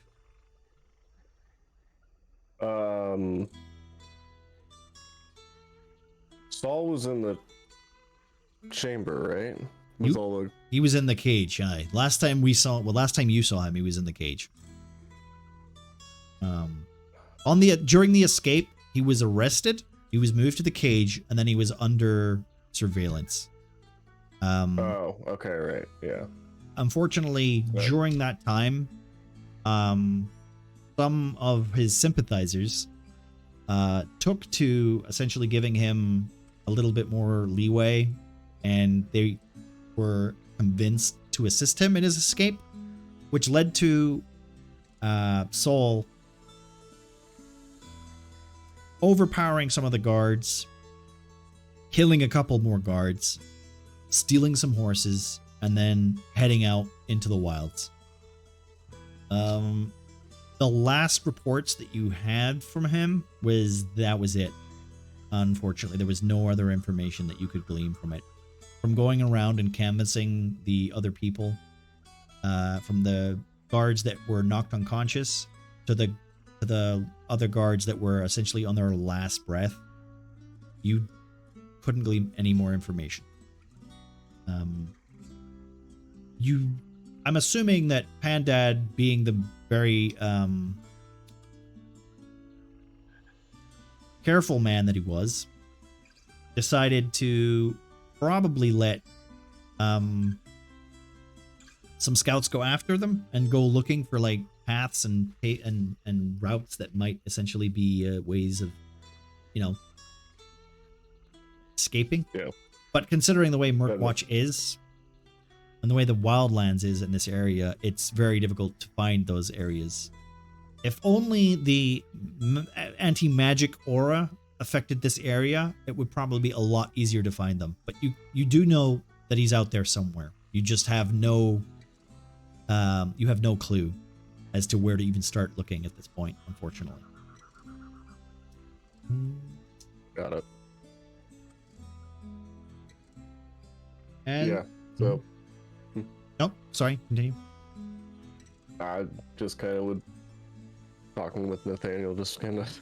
Okay. Yeah, we have no idea where he is. Do we have soldiers maybe that can maybe know this a little bit more attuned to the land and how it's changing constantly to try to see if they can find some sort of tracks off in the direction they went, but I can't imagine that they're going to find much with the way the swamp's overtaking everything. Or, well, the vines. Yeah, that's part of the reason why, as a scout branch, that's our job now, I guess. If we can find a way to turn on maybe some more of these structures, perhaps it might ease the landscape in a way behaving that we can actually find that bastard. It's another 2 men lost to some traitors. I'm just glad that Chase is dead, that bastard. And he just kind of scowls and he's playing around with his knife. You can clearly see that he's... Becoming captain has not exactly been something that he's actually enjoyed getting.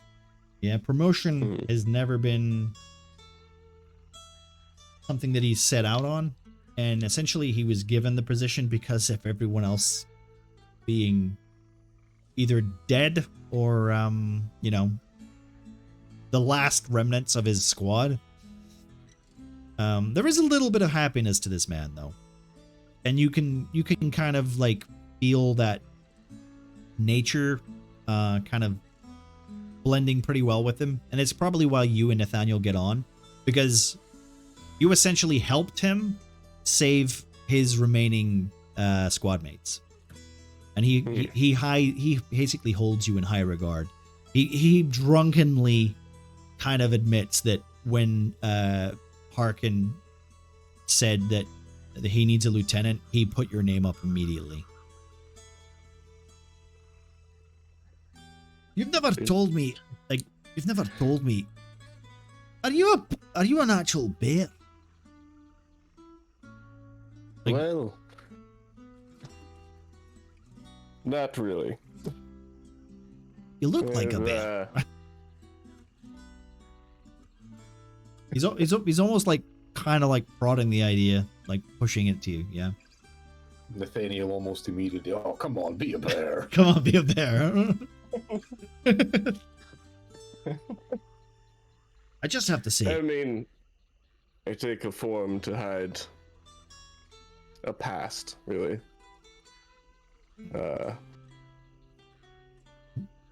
We all have our secrets I'm here. mostly bear at this point. We all have our secrets here. We all have our pasts. It's not something that I'm going to push any further if you don't want to. I find it very curious that I am out here sharing a drink with a bear. It's not Stranger something... things have happened. No. No. Look at this landscape. It's just constantly like Yes, regrowing. but this is just druids showing off. do you want me to tell you, right? And you clearly can tell that him and like you and Nathaniel have had a couple of drinks now, yeah. And he's basically, do you want to know? Do you want to hear my silly conspiracy theory? Sure. I think. Right, and he adjusts himself, pouring more of the hot, like the bubbly liquid of swamp gas into the goblet, and then looking at the skin, the wine skin, and then going, ugh, because it's empty. And then he's throwing it down.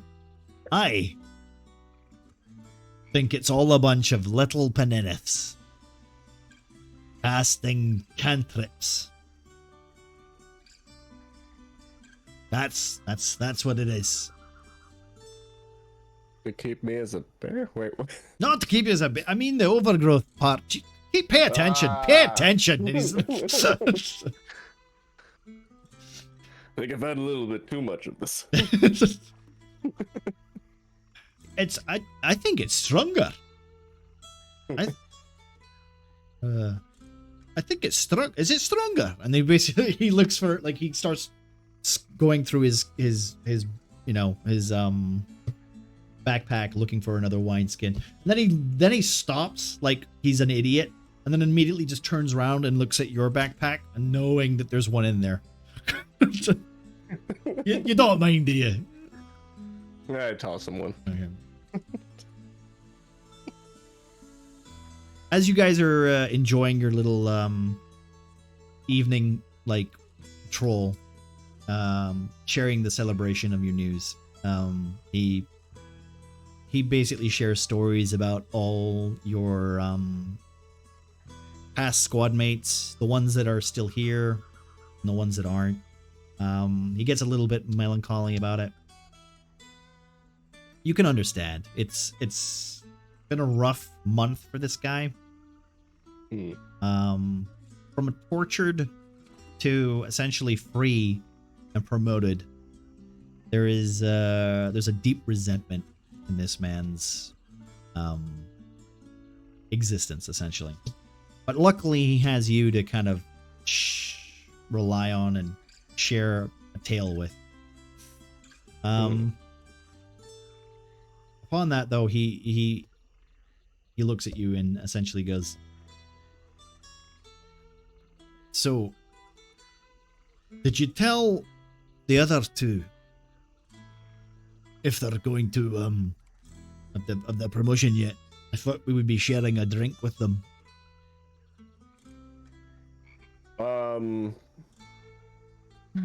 Well, I would have in the first week, I think. Yeah. Discussed with them. I'm just saying that this might be a moment for, I don't know, Nox and Shay to introduce themselves to this conversation if they want to show up. I was subtly hinting it. Thank you.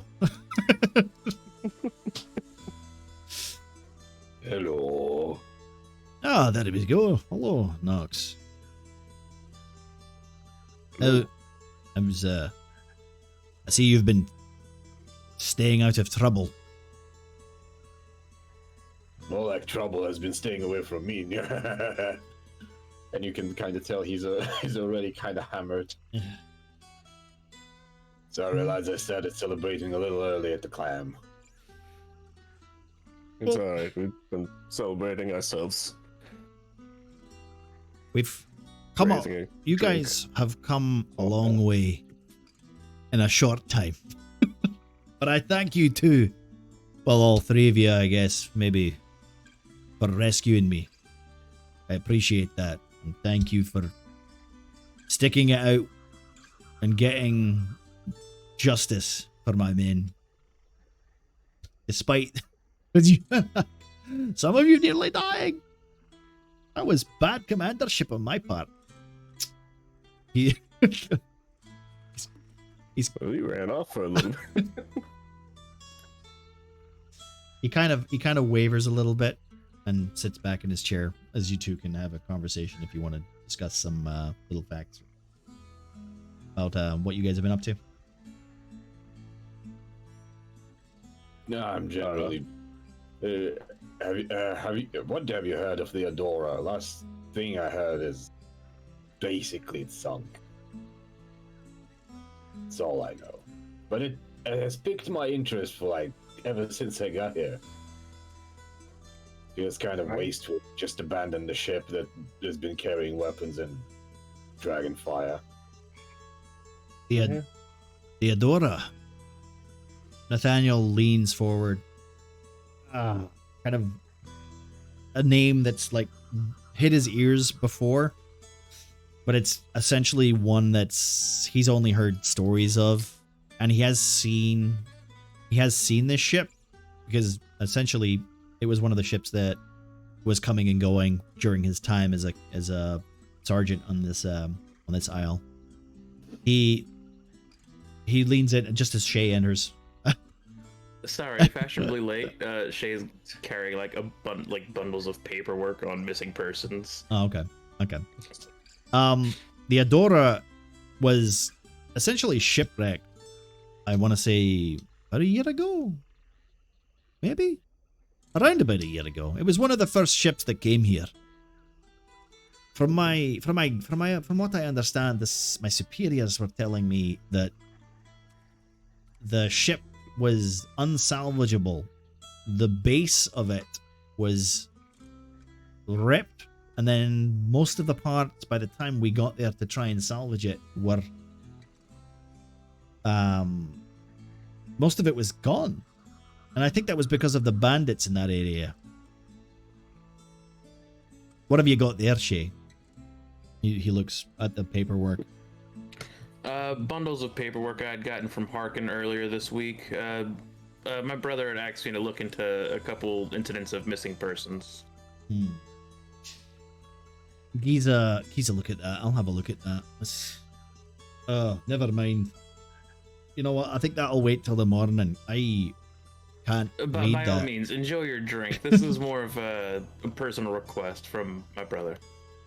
Could you join us? Of course. She'll neatly place all the papers like in her backpack and grab herself a drink from the nearby bar.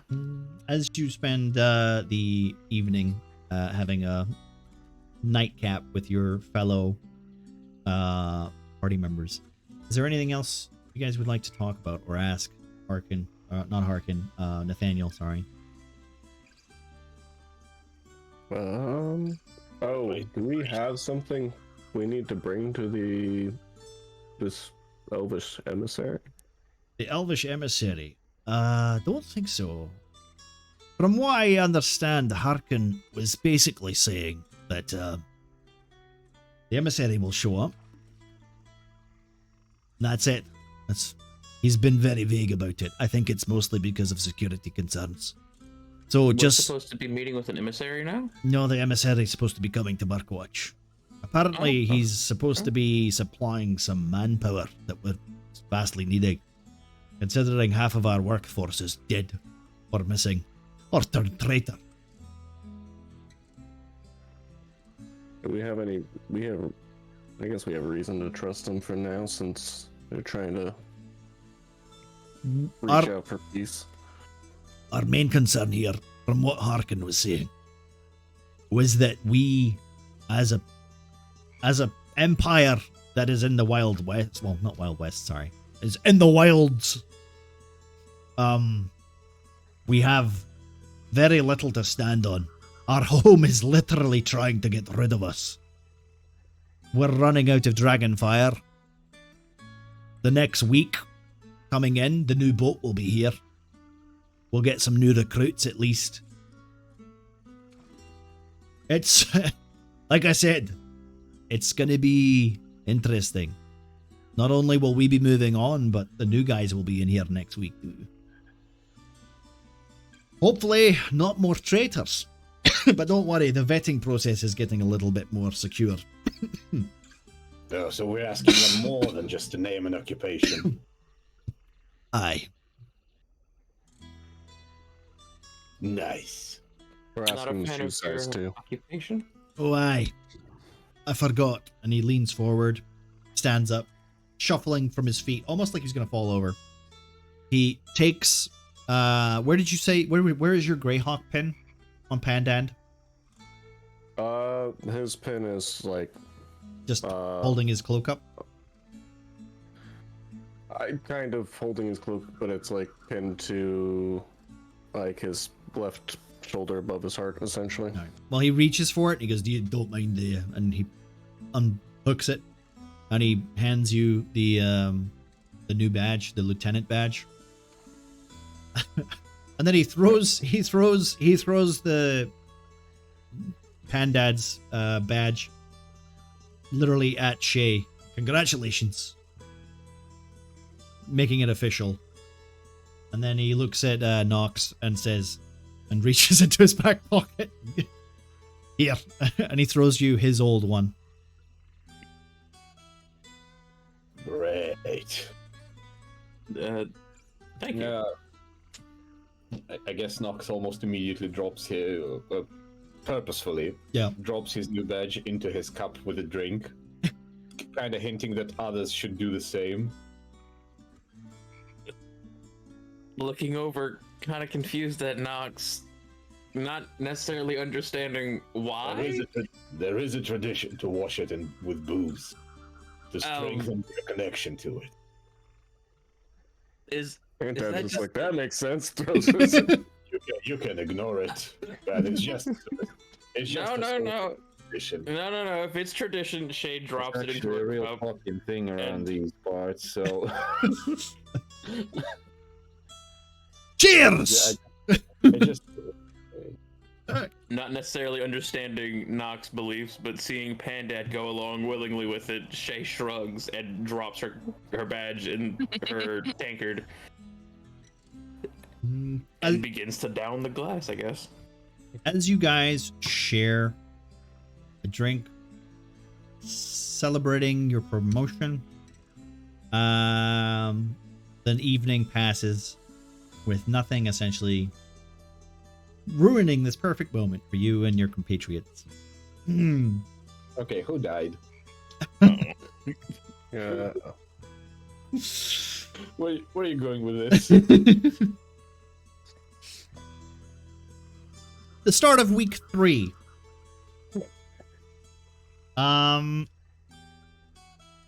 Let's start with the first mission. Can I get a perception check out of everybody? Pengus, can I also ask, by the 3rd week, do you think you would be going back to Murkwatch? Yeah, I guess I would have enough of him. Yeah, okay. Yep. Can I get a constitution check just to see how many times he's kicked you in the leg? What?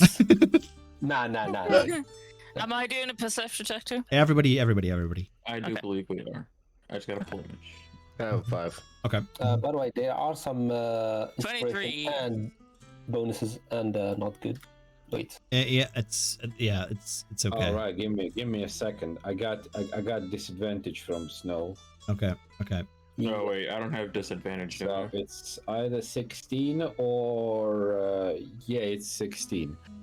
Okay, it's either 2 or 1. Well, Okay. You got a hex from snow, is that disadvantage? That's disadvantage. Hex is disadvantage. Mm. Okay. I gotta We already scroll got a and grace chat to see if as I well. have Did disadvantage. anyone roll anything high? I got a 21. Okay. I got 23. Okay. I got 16. We also had a grace though, Muffin. Yeah, that's true. That And evens it that's out. it. So I suppose I'm using. No, I'm using the. Week 3, am I back I'm in going Murkwatch? in order. I got disadvantage, then advantage. Oh yeah. Alright. So it zooms it I out. wrote it down. Okay. So week 3. Gemma. Ruby. Ruby finds herself back on a familiar route. Oh, shit. No. Let me Think of just. that. Let me just. Sorry. Okay. It's all right. It's technically not on screen. Let me just quickly pick some music that I want to have for Ruby at the moment. Where's Ruby's one? Where is it? Give me a second. Give me a second. Give me a second. Give me a second. You know what? That's fine. That's fine. All right. Whatever. So Ruby, as she makes her way into, let me just turn it down a little bit. It's a little loud. As she makes her way back to the familiar route, you find yourself on the path, on the road that you essentially found yourself with your party members on your first couple of days in here. You recognize the a cart on its way back from the lab, the Scabbard's hideout. And on top of that this wagon, you see a familiar Derek. He's sitting nursing what looks like a very sore knee as he's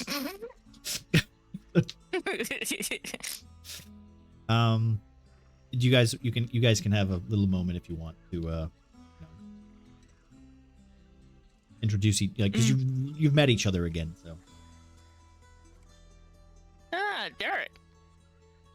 Oh, hi. Ruby, was it? Yes. Oh, how have you been doing? How have you been doing since then? Pretty good. Traveling, see what I could find. Didn't find anything, though. Oh, really? Well, at least that's something going for you. I just scratched my leg. Oh, see your legs hurt. Is everything all right? Long story. So, as the wagon continues down the road, the familiar path that you have basically taken probably once. This is technically your second time, but heading in the opposite direction. Angus, Derek, you entered Murkwatch once more. The roads overgrown, the hot, humid weather hitting you once more as you enter the aura. As you leave the aura of the Elven Mythal and enter the aura of Murkwatch. You kind of find yourself clicking your teeth, kind of upset, because this weather is something you've always hated about Murkwatch. The cool, dreary, almost echoey research facility that you were at last time, the cave area, was damp. It was cold. Like, it was nice. It was like having a holiday with air conditioning. Yeah? You don't like this. It makes your robe all saggy. Your collar fluffs up. It's not a fun thing. Ruby, sitting there in her leather jerkin, seems to be fine, but she's used to this weather. But mostly because of the reasons that she has been quite a traveler throughout her times. She's gone through marshes, she's gone through mountains, she's gone through pretty much everything. She doesn't really complain about the weather. You, unfortunately, your papers are getting wet. Your spell book's getting wet. what? Oh. Does it have to be necessary that hot? Come on. Can I go Find it home? quite nice. Murkwatch is an unbearable place. There's a reason why you literally took to Portella. When she said, hey, I need someone to go north, you thought immediately, that sounds great. I don't want to be here anymore. So, unfortunately, now you're both back in Murkwatch. Move my character. As the third week enters, you also meet what looks like a man on a horse. As you grow closer, you notice the man is an elf. Very handsome man. Blonde hair, leading down to his shoulders. And he's got like one of those really obnoxious smiles. As he settles up to your up to the wagon. Ho there! Hello there. I hate him already. How are we doing today? Good. Seems like you guys have been on a rough time. You look like you're having a hard time, friend. You don't need to tell me twice. Hey, you have a mosquito there, I think. Ah! Yeah, perhaps I can help you. And he flicks his fingers, and you feel like a waft of air just flash out, like basically like someone just taking like a little fan and just fanning you off a little bit. Oh, I see. I think I will use my spellbook as a fan. Ah, okay. I suppose this is the way to Murkwatch. Yeah, it is. It's. Interesting. I'm sorry, I just have a headache right now. It's. Oh, of course. You don't mind if I ride along? Look at Ruby. No, I don't care. Okay, well, Good. come on in, sure. Well, that's good. And then all like, as you're like, kind of settling into like just another 3 hours of travel, it's gonna be a nightmare. You hear a familiar wah wah wah wah as the elf rides forward a little to try and attach his horse to the front of the wagon. You see a spectral penguin sitting on the back of the horse, facing the opposite way, with a pipe in his mouth. Yeah. Reading a book. The pages of this penguin's book are not sticking together. Wah! Well. It's you again? Hello, my friend. Oh, look at that. I told you we would meet again. But not in this weather, please. Can we go to somewhere better, please? I think I might be able to help you with that. Oh? It is problem that unfortunately we have to travel in such barbaric ways. Yeah. Could you teleport? Yeah. If only the whole of doors was working. Huh? Well, maybe if someone had an idea of how it could be repaired, that would be helpful. That But doesn't. again, I'm being sent out there just to be with people who want to draw me and kill me. No offense, Ruby. Oh, none taken. As this little comedic troupe finally gets into town, the elf man gives you a bow, climbing off the horse, giving it a pet, and then walking off towards the main in town. The penguin essentially just waddling after Derek, kind of like not really following after the elf, kind of doing his own thing. He wanders into the center of town and kind of follows around Derek at this moment. Is there anything you guys want to do while you before you get into town, before we switch to some other people? Well, I would like to know what he's doing here. What I am doing here? Actually. Yeah. Well, I have a debt to pay. You see, the metal in this area, it is one of many. I think you have configured that out, yes? Yeah, I have like half of the truth, but I still have some holes in well, all of this to understand all of that how it works. The only reason that I know that these things here work is the reason because I have been alive that long. The only downside is that I don't know as much as I would like. Unfortunately, being what is the term, asleep for so long, I have unfortunately forgotten a lot. I'm sorry, but were you always a penguin? Because I'm not sure if penguins could live that long. How dare you?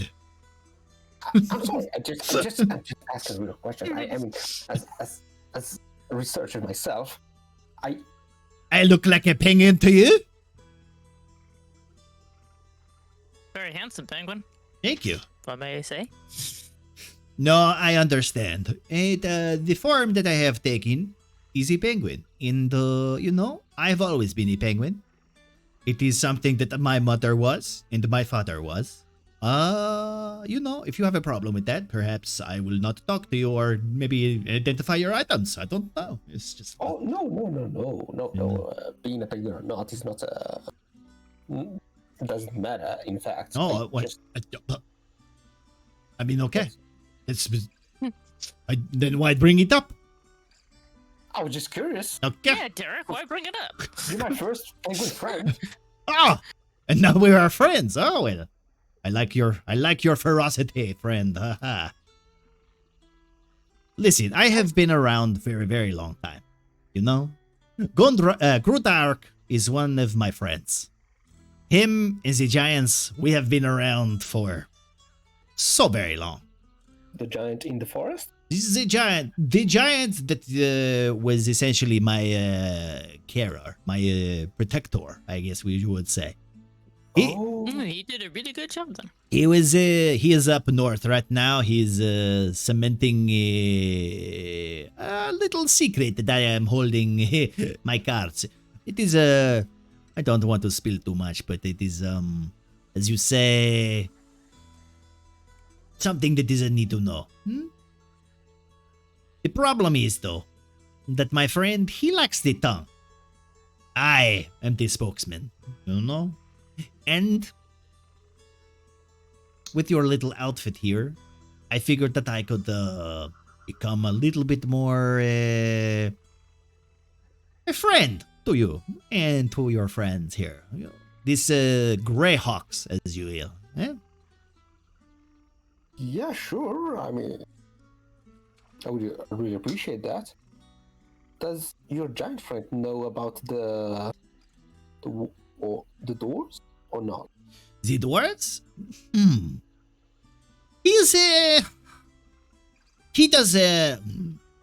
He has like brothers, you know.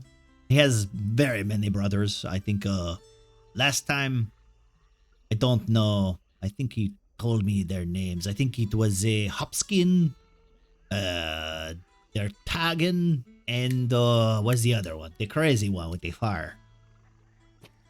Fusage? I don't know. It is unfortunate because I know I'm not lying. He has no tongue. They removed it. I've been too ashamed to ask why. He prefers crafting. You know, he's a crafter. Back in the days he was more of a smith. He told me stories of his brothers told me those stories. He didn't. Which brother? I think it was Hopskin. They tell me stories. I listen. He's as a merchant, you'd hear a lot of things, a lot of rumors. The idea though is that him and his brothers, they would craft these very hills. These were how do you call them? Earth movers. You know, they would shape the valleys and they would craft the rivers, all that kind of, weird godlike abilities. And unfortunately, what do you craft when the world is turned into, what it is today. Eh? Yeah. You make little trinkets. Actually, I do have another question for you. When you went, when you went to sleep, Yes. was the whole lab below ground was already built? Or The lab was it was not a lab when I was there. It was a settlement. There were dwarves and there were elves. And I would often sell to them. Unfortunately, during my time there, some elves were a little bit more, how you say, coarse with the others. They had a certain way of thinking, and unfortunately, it ended with a lot of bloodshed and misunderstandings. And then I ended up trapped for, I want to say 1,000 years. How long was I in there? Do you know? I literally have no idea. I have not drunk enough to actually comprehend this question. I live forever anyway. It's probably important. It's probably not important what the time is, eh? It's irrelevant,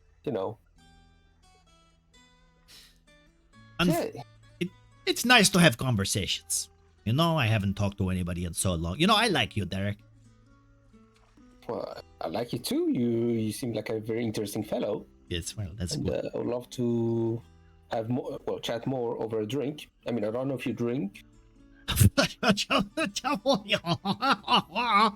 Or can you hold a drink? I have the constitution of a penguin. That is a lot. I did not enough research to actually know the. That is a lot, okay?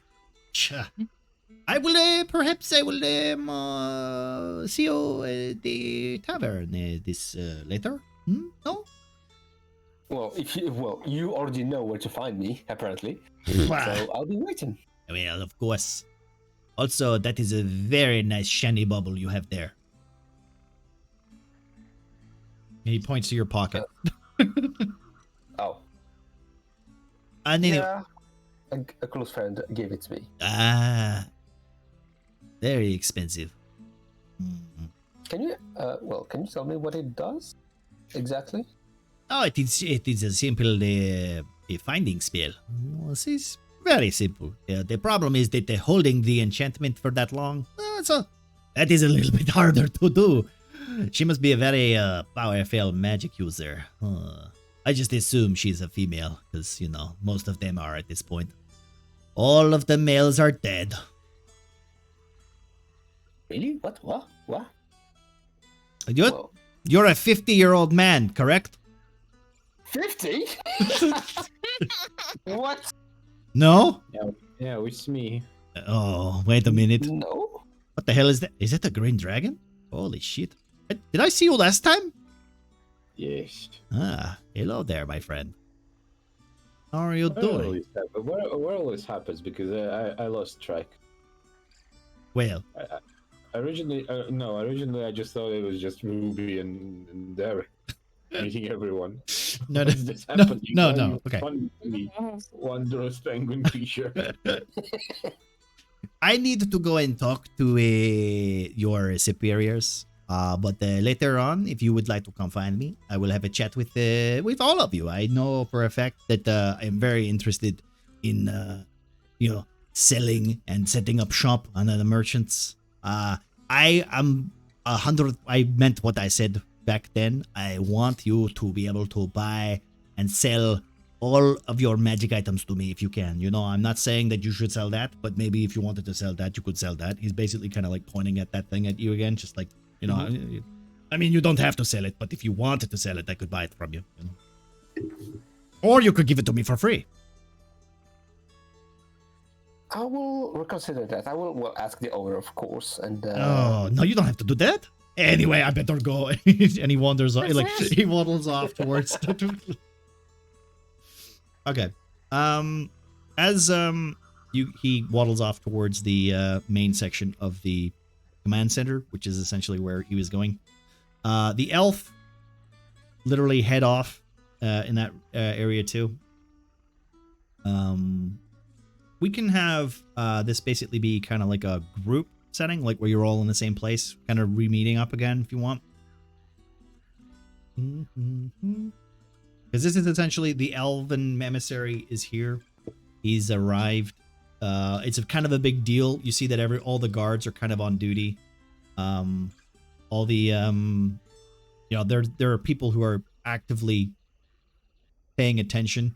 They're checking the corners, they're checking all of the area. The gate has been brought down. There's only one elf. The janitor is like vigorously sweeping. They're making it slightly obvious that they're trying to, make sure that nothing terrible is happening. Yeah. Let me just see real quick. Yeah, okay. So he you guys spend your time outside of the meeting with Harkin, essentially just going through these usual meetings. They usually last quite a long time, and you know the drill.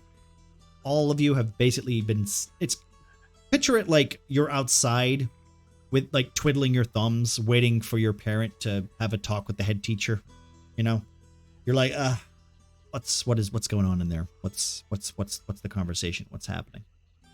Until finally, like after an hour passes, and midday sets in. Do you guys want to have a discussion before I reveal what happens? Like maybe you guys want to share some information with each other.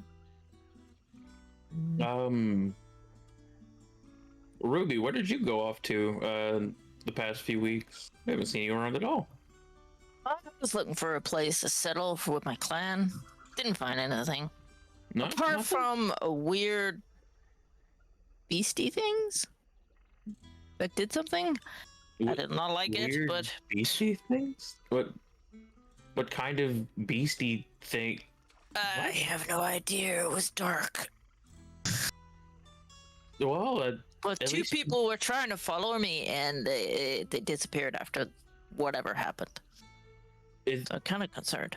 they disappeared, or they were eaten by the weird beastie thing? I guess eaten. You could kind of tell they were being a lot eaten. of tiny little things. A lot? Oh, a lot. Okay, well, I guess we'll deal with that eventually, maybe. Yeah. What are you guys up to? What was happening here?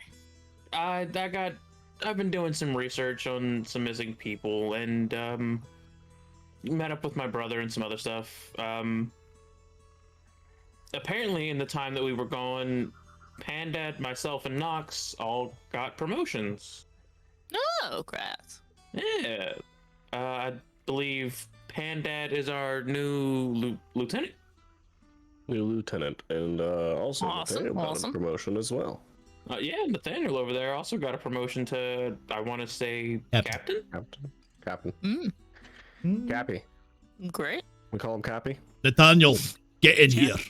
You hear Harkin shout out, and then Nathaniel stands up, gives you a quick salute, and then wanders back into the building as the door closes again. I think Cappy's a good name for him. We'll keep it. I kind of like it too, to be honest. What was that, Good Nox? old Cappy. Thing.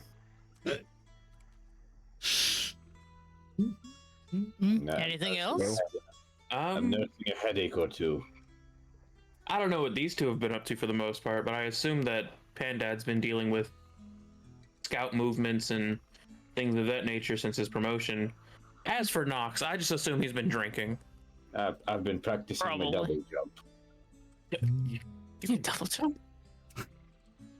Shut the. And if you put your head to it. That's spoilers, Nox. And it's like, wait, no, I can jump, and just shows off his ring again. Jumps around. Ring of jumping. Who would have guessed? Shay, slightly grumbling, takes up her tankard and takes a sip. Just fucking, I wish I could jump really high like that. It's midday. Me too. It's midday. You guys can't be day drinking on the job. Well, That's not water. when the drop drinks, you Didn't can say I was have to- drinking. Yeah. No one was. Also, that's always Surprisingly. drinking. Bitch. You didn't see the flask. He has a condition. I may not be able to jump very high, but I can toss someone very high. Oh yeah, alcoholism. What a condition. with enough drinks, maybe you can jump twice as fast and further. Away. Oh wait, is Derek technically here with us too? Everyone's in the same location except him. Except Derek.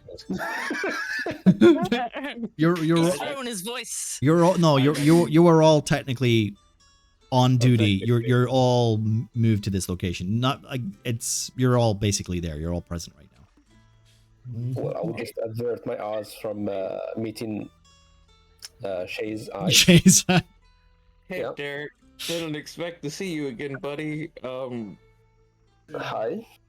I kind of want to apologize for my previous behavior. I'm really sorry about that.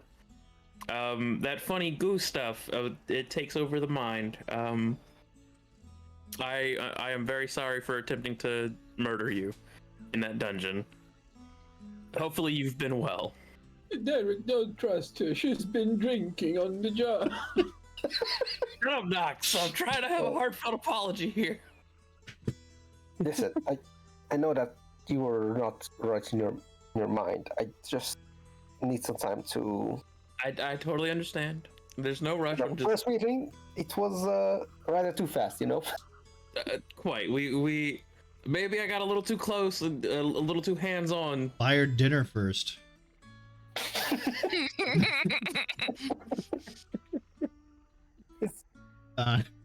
Maybe we could go to a tavern later, Derek. My treat. I'm leaving. You're not allowed to leave. We have a meeting. I Knox. practiced my double jump. Okay, fine. No. You find okay. Okay, sorry. Continue. It's okay, Shay. It's I mean, I will forget about it. It's not a problem. We will work this through together, right? And I'm also going to be involved with you guys again. So As that happens, as Derek spills this information, you see Nathaniel coming out again, like wiping the sweat from his head, kind of exhausted because that room is sweaty, and you guys are sitting outside, yeah, where you can actually have a nice breeze, even though the sweaty swamp weather is just despicable, and you all hate it. It's very all uncomfortable. Nathaniel literally goes, Except me, I don't care. yeah, except for Ruby, who doesn't care. Nathaniel looks at Derek and goes, Derek, it's good to see you again. I hear you'll be joining us. yeah, sweating too. Well, unfortunately. On the plus side, though, you'll probably enjoy where we're going. It's good to have you, though. We need a magic user. Yeah, that's what I've heard. Well, happy to be of help. Yeah. You're a rogue, aren't you? He looks at Knox. Fine. So he immediately sits back down and, settles himself. Seems to be readjusting his armor in a way. This whole area is very uncomfortable for everybody. Finally, the door opens, and Kedwin, the immaculate-looking, square-jawed elf, comes out. He stands there, not a drop of sweat on him. Show off. Hello there, friends. I see you are gathered here. Fantastic. You. He points to Pandad. I have some information, Pandad. Can I speak to you privately? Yeah, sure. Thank you. And then he basically wanders just slightly out of range. He doesn't really care that people can hear. It's not something secretive. You're the one who's supposed to be in charge of the new group here. I know I've basically been talking to Nathaniel here, and he tells me that you're the man to trust. It begins. My men have been following a group of so-called scabbards. They've been going north. My scouts lost them around that area because of the affliction of this so-called landscape. They were last seen traveling east, perhaps to the coast, to regain their strength. The last few weeks we've noticed that the bandits in the east have been dipping their toes back into these waters. Your commander tells me that you, been looking for a stout figure by the name of Saul. Is that correct? Yes, he killed some guards and knocked a few out, stole some horses, and took off. I want to say in that same general direction. He took off north, but he could have headed east. So I you look. guess. We kind of lost track of him. My men have seen him go east. The last time we saw him go east. If that is any help or consolation to you. My point is that we will be heading north, and perhaps then one of my scouts will report word back, and we might be able to find the man for you. That would be great. Been looking for him for a while. That was some very helpful news. We could probably check in that direction. Send some men out that way. Oh, good. Good. That's good to hear. Yes. I suppose I should introduce myself to your party. Yeah. I'm Kedwin, by Let's, the way. He puts his hand forward, and basically he's waiting for you to take his hand. Yeah, Pandad would take his hand. Shakes What it. was his name? Kedwin. What's his name? Name is Kedwin. Edwin. That's K-E-D Win. Hello, friends. I hope you don't mind if I call you that. My name is Kedwin. I am from the Vale. You might know me as one of the elves. My people have been rather quiet of late, but here I am, trying to, well, settle a debt, I guess. You guys are very quiet. A debt, you say? Oh. It's a pleasure to meet you, Kedwin. One at a time. To have a lieutenant, to have 2 sergeants. We're going in rank. Yeah, Lieutenant, you want to go first? Oh, wait, the lieutenant's already gone. I was already talking. Yeah. Remember, you're sergeant major, and Knox is sergeant. Yeah. It's a pleasure to meet you, Kedwin. Yeah, nice. I'm Shaydura. Shaydura, yes. Yes, I've heard about you. You very, very astute individual. Congratulations I on do your make promotion. the attempt, and thank you. That's a Tyr, if I have... follower of Tyr. Congratulations. He is a very just one. He is. Sometimes justice is a tad blind. However, it is still just in the eyes of the Lord. Take whatever god you can, my friend. These are hard times. So what was this about debt that you and your people seem to owe? Well, considering...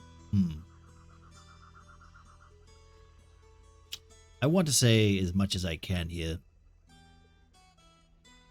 My people, we see it as a debt. Our forefathers created this instance, and we've been suffering ever since. I want to say that we are very secretive, and I have been sent by my superiors to try and steady the relations between Murkwatch, which is this humble home of yours, with those of the Vale. The debt, Well, essentially, is being paid in a way where we have an understanding that this Jadal figure is a menace to both my people and yours. And with our bond growing stronger, perhaps we can bring this man to justice. You could surely understand that. yes, he's become, to put it lightly, a bit of a thorn Jadal is before my time, but he is essentially one of the heretics of the Elvish clans. He took half of Noonvale, burning it to the ground, and with that created essentially a civil war that led to a lot of panic and instilling a lot of fear in our ranks. Mind you, this was many, many years ago. Stories told from my parents and their parents and their parents. So older legends and stories, primarily? Jadal once was a man. I don't know if that's what he is anymore. But if I can help or answer any questions, please feel free to throw them at me and I will do my best. I don't quite believe Jadal's human any longer. Elves can live a long time, my friend. Jadal was never human. You don't think he was ever human? It was an elf. Okay, well, elf, but what I mean is flesh and bone. Humanoid. Yes. I mean alive. Can we use the term humanoid, please? Of course. So, I don't think he's humanoid any longer. A few weeks prior, we were in an abandoned laboratory. Yes, I'm familiar with the place. And an apparition had appeared, and it was controlling a large group of Sown. The Sown, yes. He himself wasn't there, but the apparition seemed a bit decayed. I would say that Jadal works with many. He has, unfortunately, convinced many of my brothers and sisters to follow in his path. There are times where he has enforced that connection, and then there are times where he has literally used the power of common charisma, I guess. The man was a very powerful leader.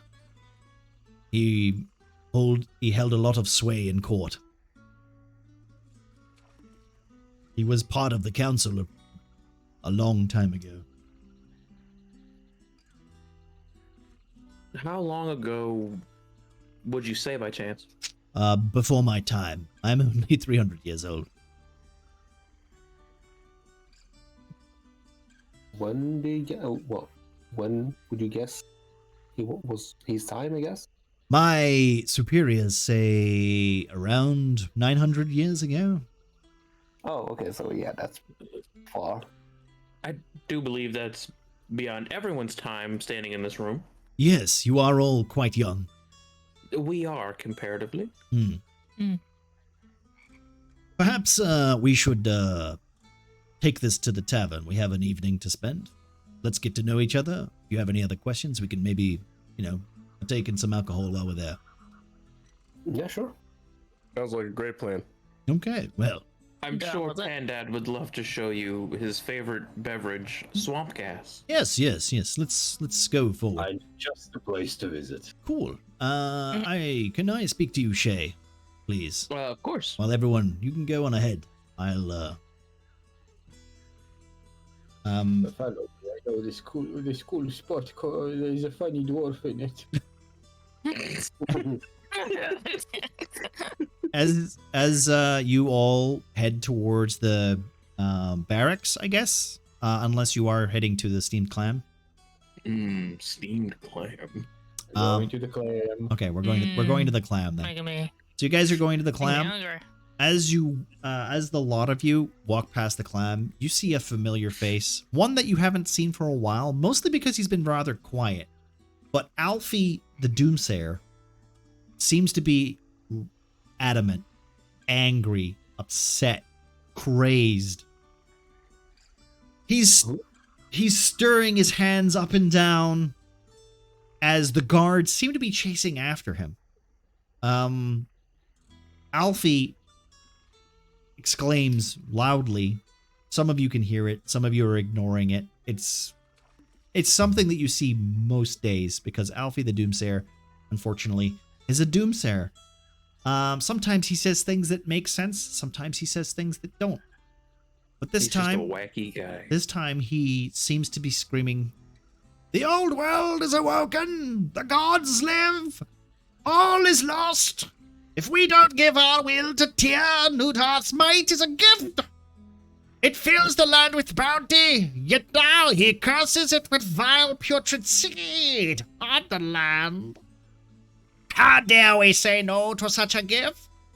And he just keeps spouting this over and over, just every time he can, until a guard finally like trips him up and knocks him to the ground, and just they start tying him up. Basically kind of treating them like you were treated on your first couple of weeks, Nox, on the boat. Except for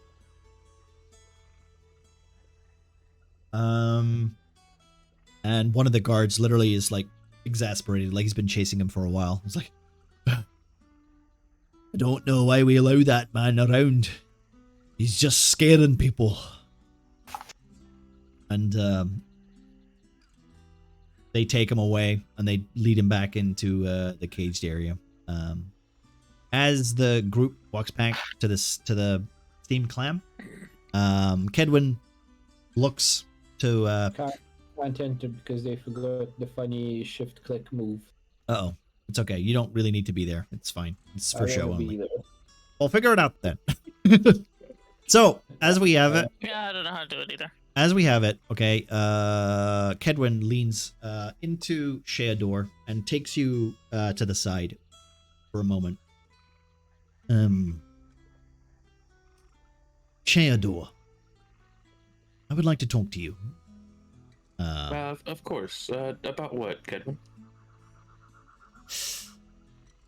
It pertains the child. Panetta? I do not know their name. Well, that's the only child I've been keeping an eye on for the time being. I would like you to keep your eyes. You can't hear this. Shut the heck up. I know. I would keep your eyes peeled for all manners of dangers around that one. From the information that I have gleaned from my allies, he is most certainly a target. Continue, please. Even my own people, they refuse to educate me and my other friends that I have brought with me into why he might be so important. But I propose an alliance of sorts. I have been sent here to protect that boy and help you with your task of understanding these mythals and reactivating them. The more control of this isle that we have, the easier it is to find Jadal and reverse this infliction.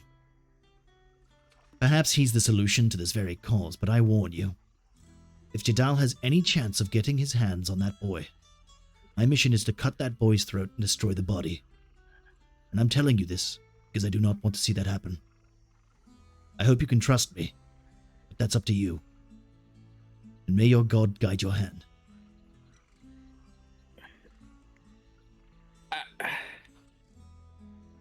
And he leaves it at that. He just gives you time to reflect, and he just wanders off towards the Kedwin, Yes. Jadal called the boy Nudarth at one point. Nudha. Yes. Whom or what exactly is Nudarth? Newtarth. He is again before my time, but the elves tell stories. He was an idol, one of the old races perhaps.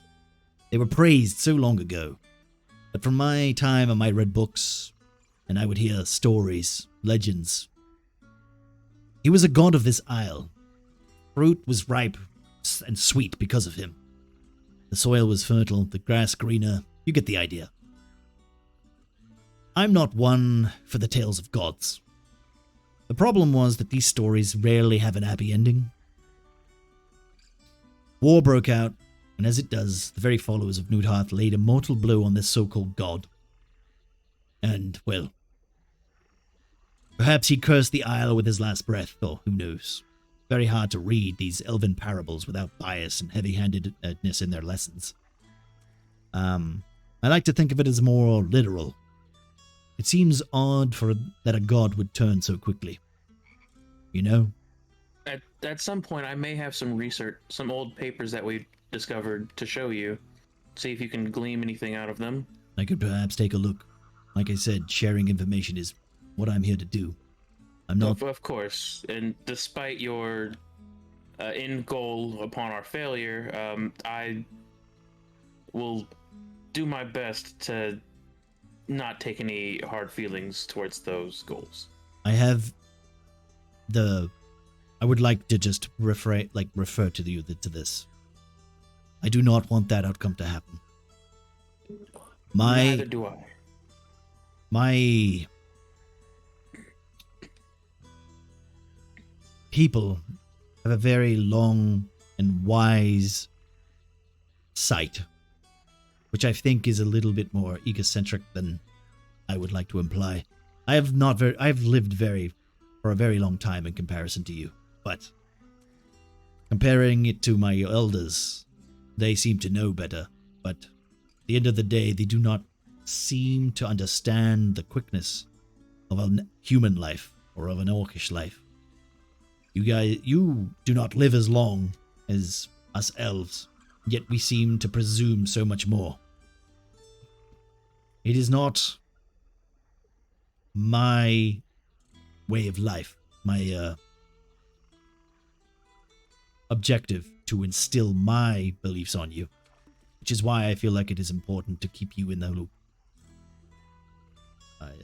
I have noticed... Thank you for your trust. And your men, I have noticed you and your men, you are the closest to this boy.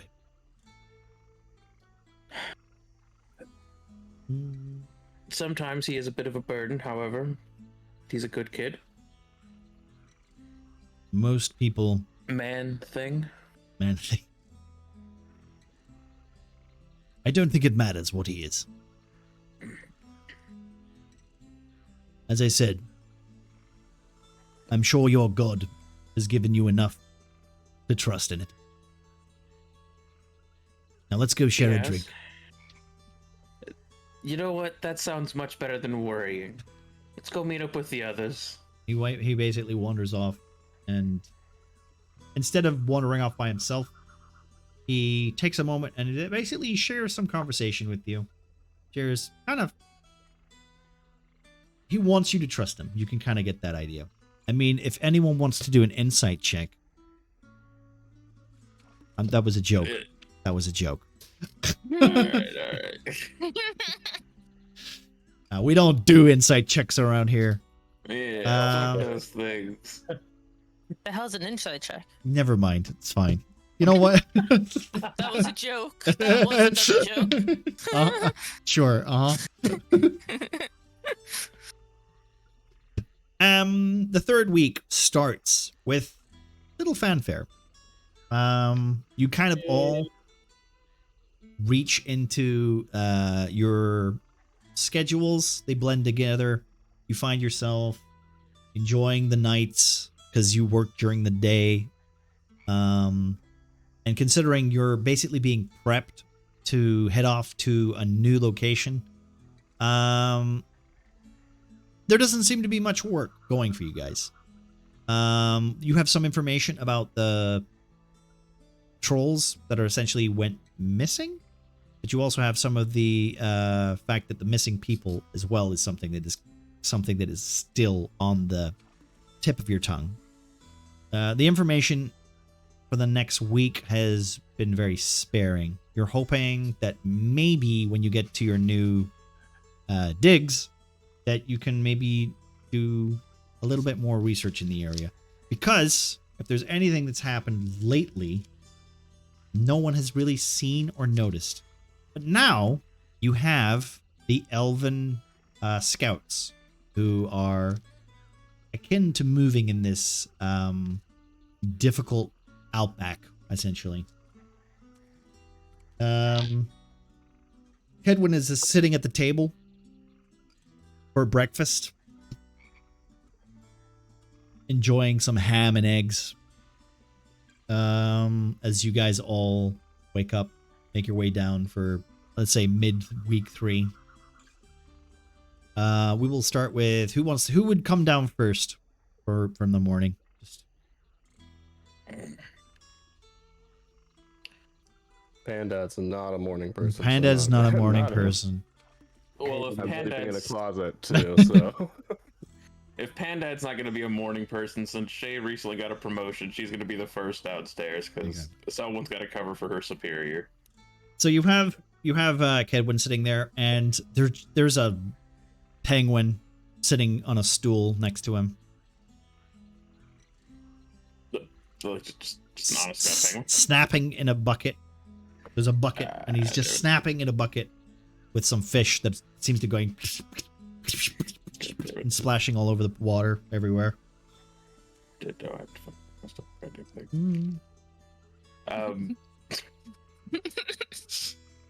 morning, Shay.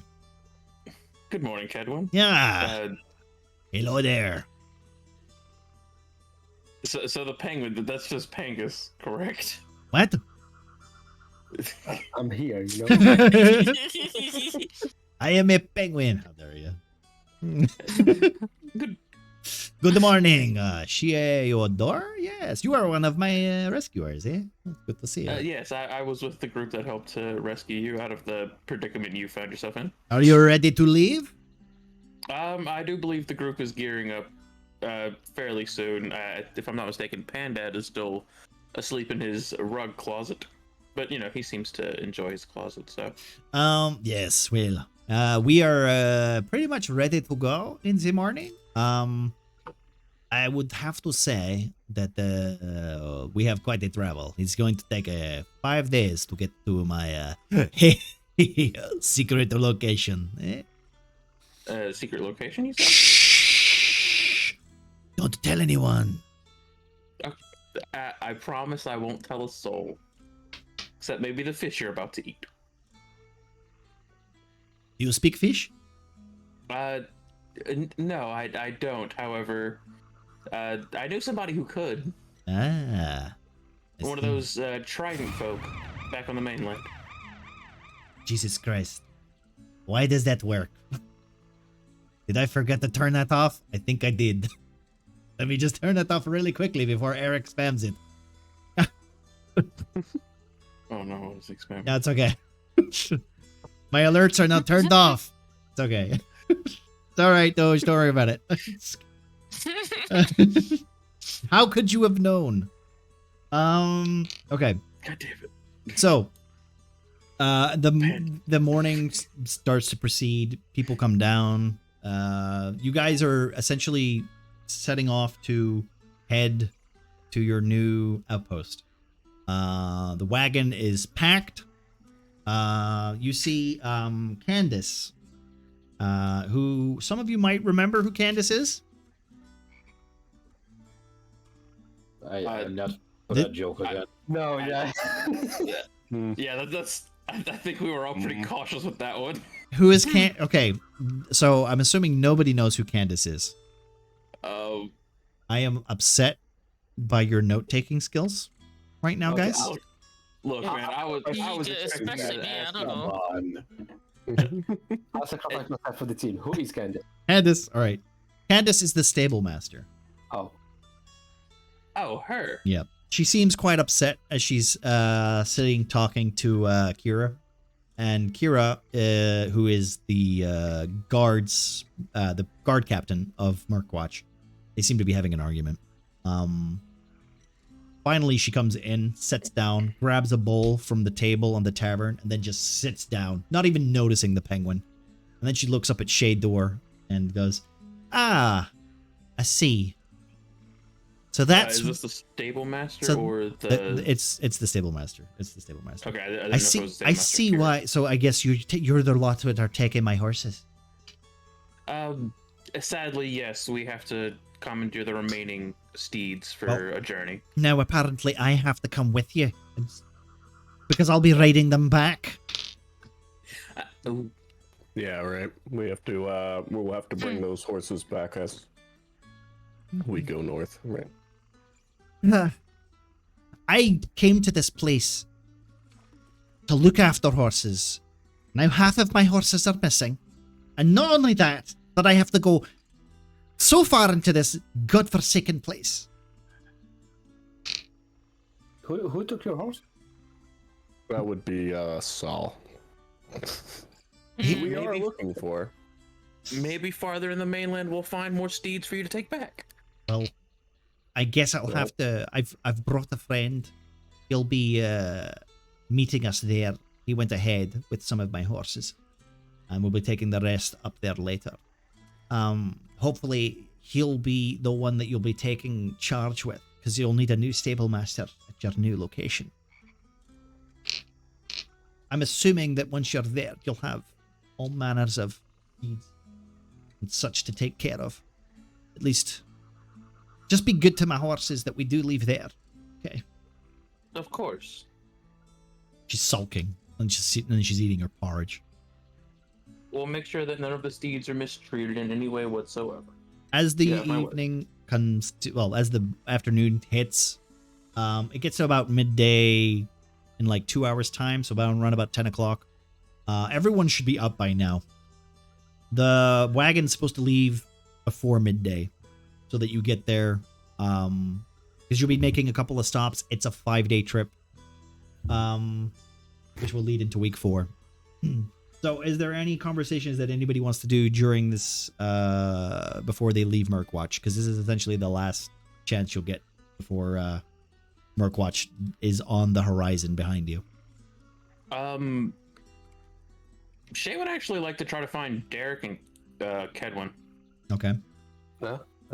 Me or? You.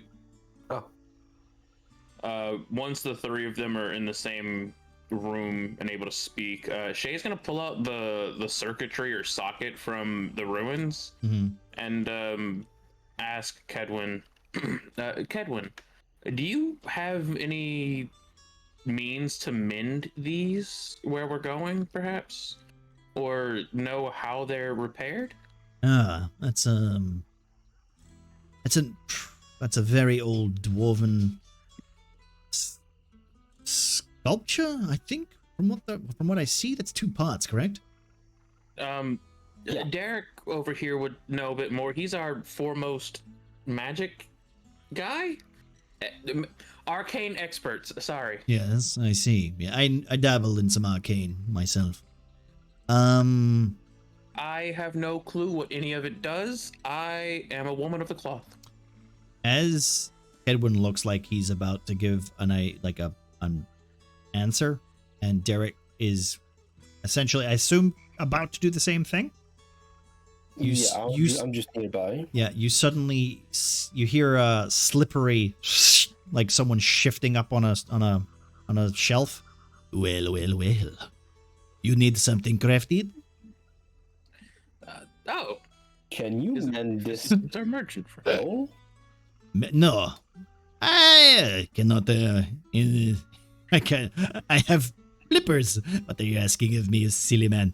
My point is that I might have someone who can help craft this bowl of yours. Yes, Giant caretaker. my caretaker will do a very good job in how you say repairing such a thing. It might take a couple of hours, but we couldn't take it with us. No, it's not very heavy. No. No, of course we're going to take it with us. As Hey, you know, I figured we could you know what? take it and figure out what it does. Why don't you give that here, and I will give it to him? Yes, and he just opens like a little pouch, like a tiny pouch. Like it's, he holds his 2 flippers open, and he basically puts his 2 flippers in, and then lifts, like pulls a hole, and then it just goes. Holding the pieces that she's considering handing to him, Shay looks over at Derek, kind of questioning if she should. You've seen this kind of magical item before. Oh no, it's not that. It's just like No, I'm talking about Derek. I'm talking about Derek. Oh, okay. Like Okay. Derek is like so he knows to say yes or no. Yeah, well, I did have a talk with him. Yeah, we can give it to him. He will bring it back. He knows.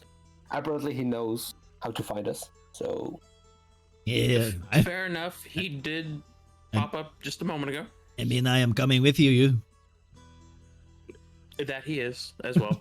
Shay is going to place the pieces of the socket within his little pouch. Okay, so as you do that, he tightens it up and then pulls it with his beak and then puts it back on his little pouch. And then he waddles off and heads over towards the wagon because he wants to get back to his giant friend. Yes. That's something that's out of the way at least. Anything else? Anybody else want to do something else before we? Yeah, I've been waiting. Okay. Before leaving, I suppose Nox will appear in front of Garnick in order to, like, basically go, things got a bit more easier. Got a promotion, living for a couple of months. Couple of months, right? Okay then. I mean that.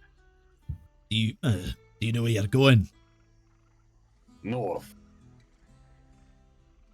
An outpost is going to be established there. All right. Well, if I leave messages in North Camp, will you be able to reach them? Yes, All right. should be. Then I'll send word to North Camp. Look for a man called Henry. Henry? Henry. He can be our informant. If you need to tell me something, talk to Henry. Will do. Take care, Garnick. Catch you later, Nox. Try not to get dead. Yeah. Bit too late for that. See you later, Croker.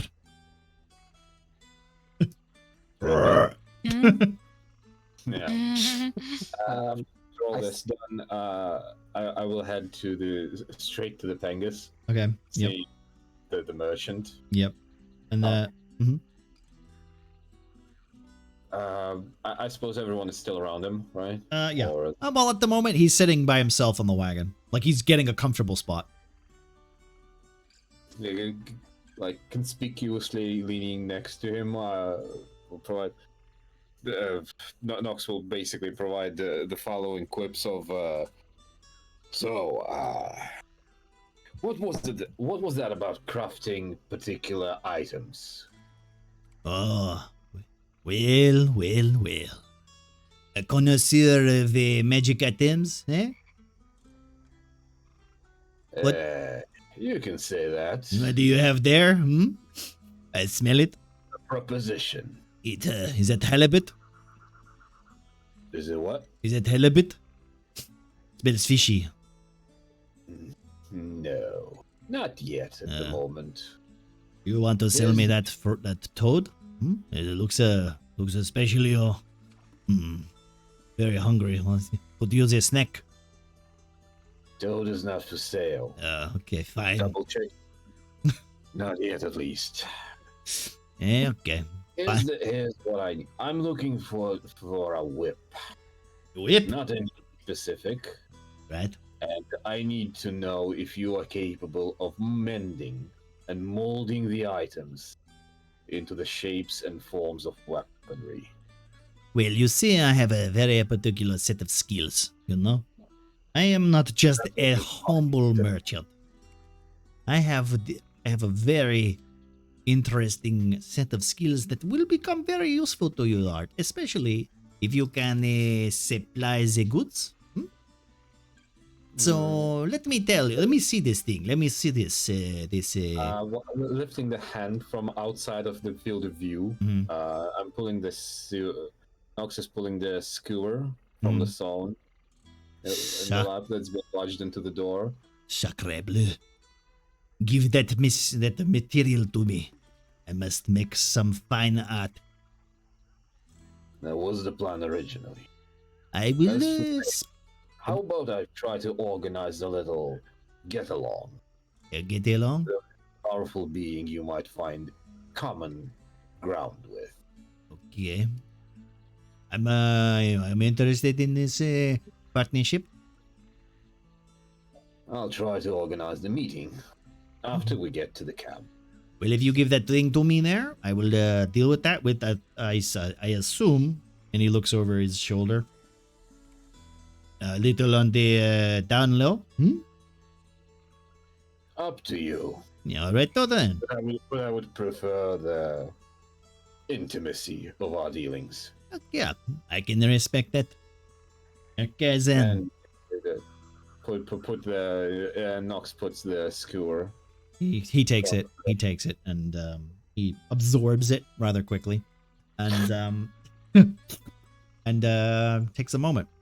As you find the midday sun overhead hitting you, the humidity is hitting you horribly.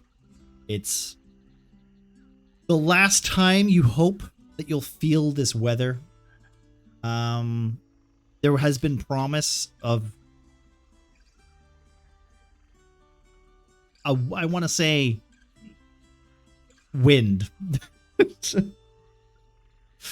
As you all climb aboard your wagons and head on this patrol route, heading to a very familiar route up north, your journey has essentially met with very little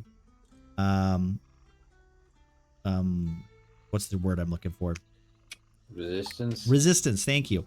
A very little resistance. You have mostly the most annoying thing is the mosquitoes, the humid weather, and the downright annoyance of the Pengus the Merchant King singing his little celestial songs, just trying to pass the time. Because you can tell that this little being, this little penguin creature, he doesn't like sitting around not doing much. He's very more an active person, or an active penguin.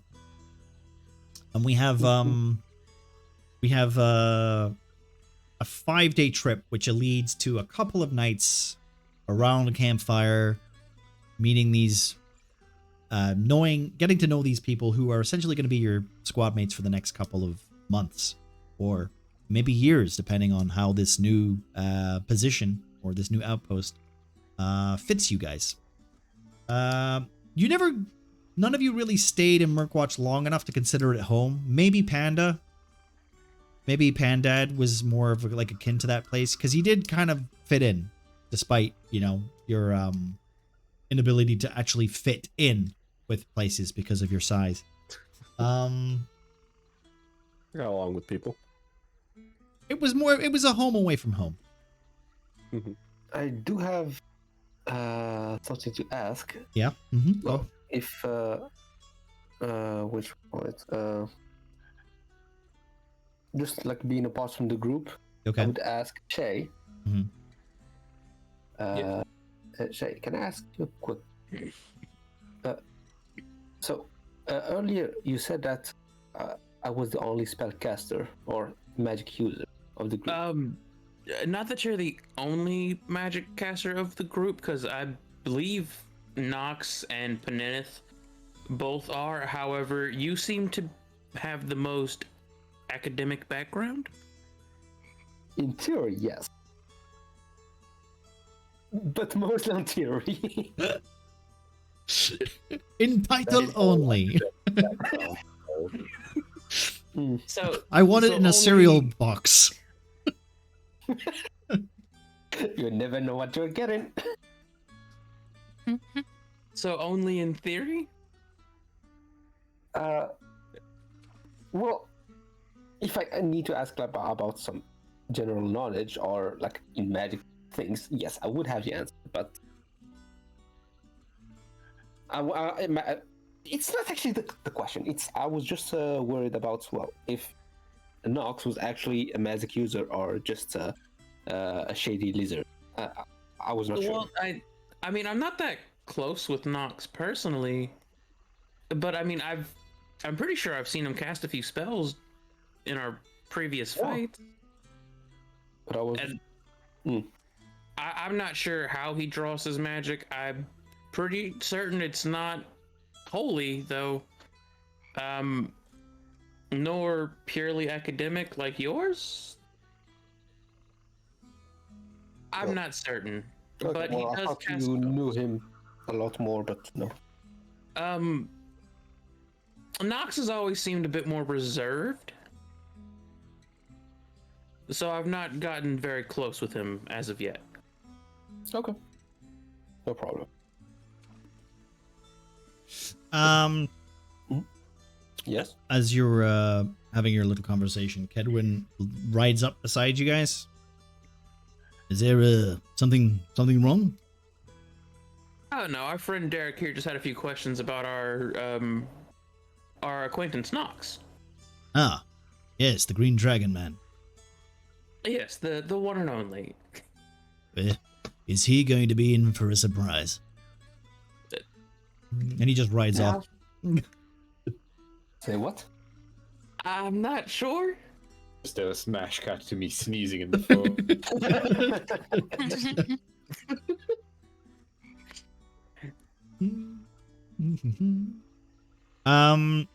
Okay, the journey basically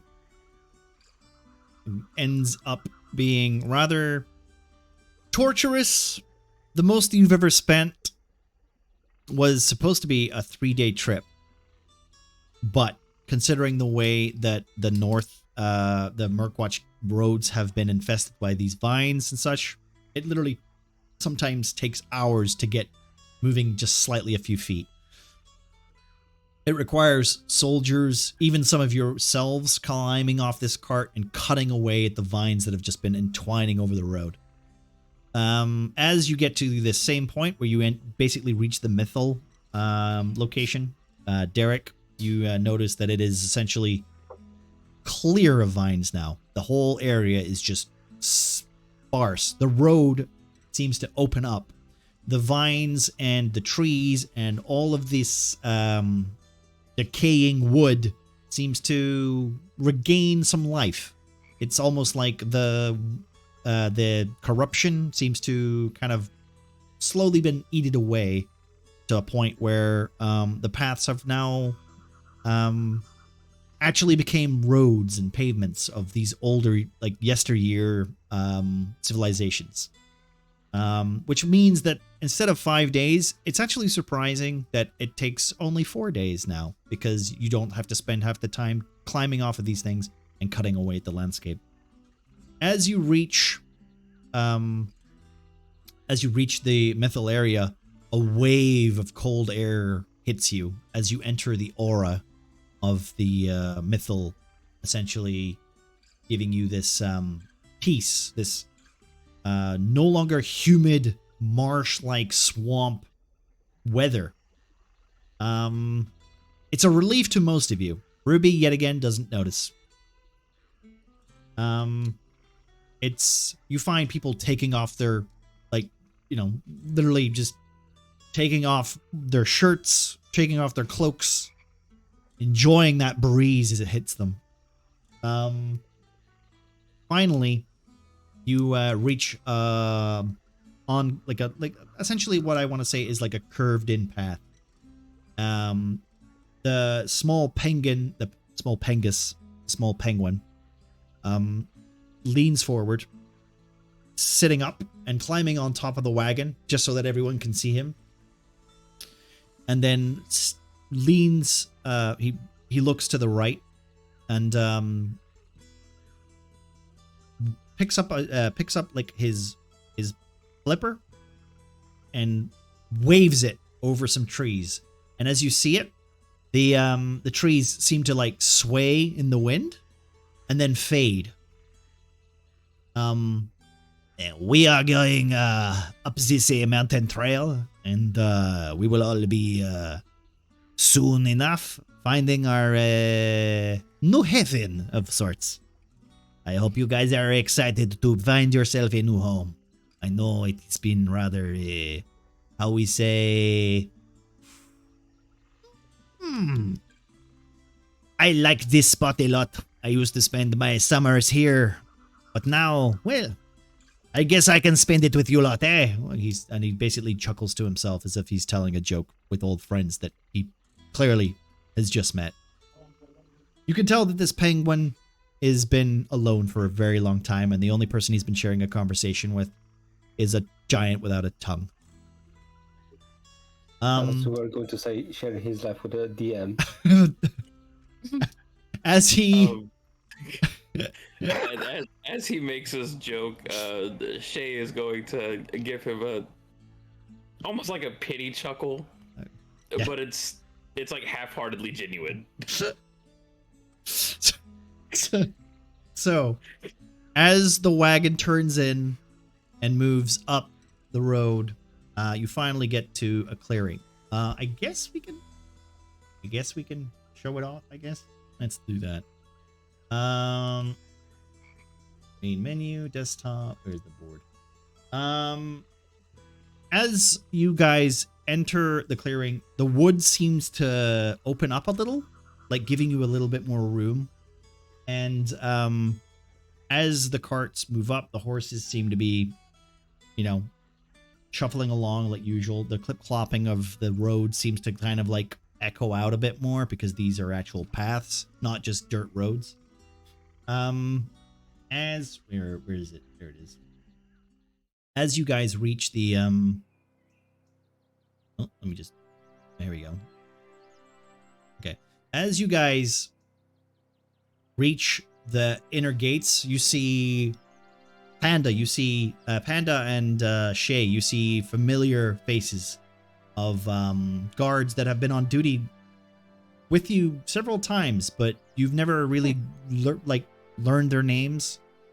They give you a hat. They give you a hi, and as people start climbing off the wagons, you find yourself at the location. I'm not going to put you on the board because it's just a thingy.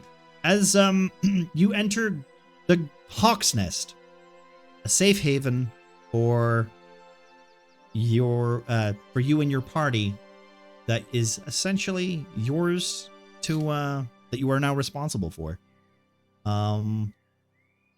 Nathaniel climbs off and he looks over it,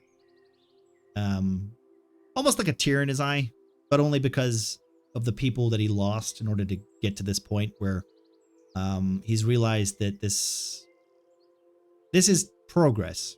Yeah, at the cost of his men, this is progress for a year of struggling on this continent that is finally getting some moments where you can have respite. There is a chill in the air. You can feel the spring water almost in the air, but it's not moist and hot and humid. It's more refreshing. You can tell that this area's trees aren't corrupted. You can feel the rock underneath not having this taint to it. Almost like this safe haven is safe. And as we take that moment, is there anything you guys want to do as you make your first steps into this Hawk's Nest outpost? But I will say to keep it short because we have reached the 3-hour mark and we're going to be wrapping up.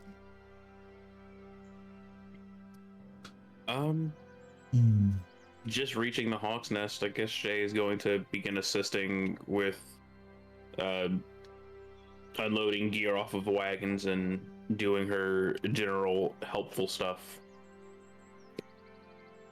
As you start helping and assisting with all this offloading of equipment, you can hear the loud chopping of trees, the cracking of bark as a familiar giant seems to be assisting with the clearing of this area. A couple of makeshift houses have been assembled from the on the east and north sides of the camp. There is still like a building with some stonework that's barely been built. There's a circle in the middle of this area that is clearly meant for soldiers to take rest. There's food. You can smell the heat. You can smell the charcoal. You can smell the fact that this place seems homely. And with that, you have essentially christened this place, or not even christened, but you found this place to be a definite area that won't be attacked later on in the campaign. This place attacks. Never. Why would I say it like that? Anyway. All right. Congratulations, guys. Welcome. Thank you for taking part in today's game. As always, it's fun to get you guys to do some role playing and get you guys to play around with your characters and you know, We got some a lot characters. done today. We have some stuff that you need to essentially kind of decide, but you have some options. You all have some quests and stuff. I would prefer if you guys discussed it and kind of made a decision on what you guys want to do. I know we'll probably have discussed it, all right. yeah, we're probably gonna have Bean with us next week, or not next week, but 2 weeks from now. Other than that, we got a bunch of information. Hopefully you guys have been taking notes, and I hope you guys can share it with Bean. She'll have her own stuff to do too. You have to share. Gross. Yeah, you had. Panenith has to catch up. Well, Panenith has basically been a sulky teen this entire trip, so she'll Well, be. that's what I mean. He has to catch up emotionally. Yeah. Yeah, that was session 9. Troubling Respite. We will join our heroes 2 weeks from now. Actually making this place their home. Making the Hawk's Nest their home. Unfortunately, we didn't make the reward for the channel points. That's a damn shame. I guess we'll have to bring Damn it back it, at some guys. point. You guys have to blow your points, but do more. What are y'all doing? Can you stay a little bit longer? You know, you might never know. I've been chilling in the background since I got home. Well, hello, Mike. Do you have any points to give? They'd have to give like fucking 4,000. The bell? Yeah, well, that's 2. That's at least 2. It's at least 2. Manic, you forgot to give yours. Can I even give mine? I don't think I No, can. no, you can't. I can't. You can't. No, I can't. Unfortunately, I would otherwise. Oh no, that means I don't want it if even Mike wants to give it to us. I mean, I'm just Know what saying. the Bellfell is. Oh, there's Yeah. there's Only one 2,000. person. Only one more. You know, Mhm. Manic, it's Yeah. just a number. You know, we can What? negotiate. I mean, we could negotiate. I don't mind. I don't mind. Like I said, it's only a bell. It only do Like you decay. Thank you, Mike. Eh. Appreciate Oh, that. the bell. It's a bell. It's a bell. Yeah, but like, You don't know. what kind of bell? Get the bell. Get the bell.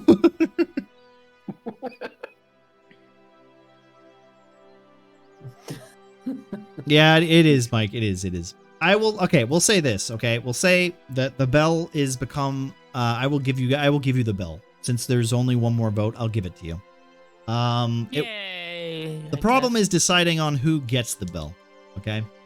Who? Okay, I'm getting the bell. Well, it depends on what it does. Eh, Mm. I'm not even going to question. At some point, I will just shove it into a cube of Jello. well, as What? Fucking why? oh my lord. Let's see. Who do we have anybody on who I can raid out to? Do we have anyone raid wise? I don't know if I've got anyone on right now that I got. I mean, we could do Pocket, I guess. He's doing Subnautica. It's not very D&D like though, unfortunately. I mean, Subnautica's very spooky and at least atmospheric. I don't know, but who get the bell? Okay. From the bell will be decided 2 weeks from now. The bell has been achieved, okay? The bell has been achieved, okay? It has technically been achieved. I will hand on heart. It's been achieved. Okay? Oh boy. The party will get the bell. I don't know. Has it actually. been achieved though? It has been a achieved. 2-tone bell or It's a bell that you ring. There's no yeah. It's a bell that you ring, like a ting ting bell. Yeah. Is it a Dora bell? I don't know what that is. Oh, a Dora bell. Oh. nice one. Fuck. That was a really good time to put a pun in there. I'm proud of Yeah. that one. I hate that. It's a bell. See, Snow knows what it is. Snow knows what it is. Do you know what we're gonna do though? We're gonna play the ending, I guess. We're gonna play my little intro clip thing again one more time and then say goodbye, guys. So can I just ask everybody, going from Ruby, Gemma, Yo. who are you? am Purple Dead, and I am a streamer of various games. Okay. And that's about it. Nox, Muffin. Twitch.tv/Muffin Train. I'm present today. Hello. Goodbye. Marcy. Hey, I'm Huntress Marcy. I play Shay Dura. I'm the conflicted parent of the group, who has just received kind of distressing news that my child might get killed by an elf. If everything goes bad. That's only if. That's it. It's Next one, Snow. Yeah, nice one, Snow. Pandad. Sad Panda, 90. Playing Pandad. Promoted to lieutenant. Yeah. That's all I got now. And of course, last but not least, Mr. Pyungus. Well, Pengus King, to not be confused with the Pengus merchant, the merchant. I stream a lot, card games and roguelike stuff. Well, thank you very much, guys, for joining me. I'm gonna play my intro one more time because I made an intro for this stupid little thing. It's probably gonna be changed by 2 weeks from now because that's how I am. I can't stop fiddling, and then we're gonna find somewhere to raid out to. I have no idea at the moment. I maybe. So yeah, let's play that, and I will see you guys on Monday, where I'll be continuing my BioShock. So I'm Manic88, and these are my players. Thank you for playing, guys. As always, I appreciate every single one of you. Wouldn't miss it for the world. Good. Yep, I'm enjoying myself. I'll see you 2 weeks from now, guys. Hey, later. Bye, chat. Bye. Yeah.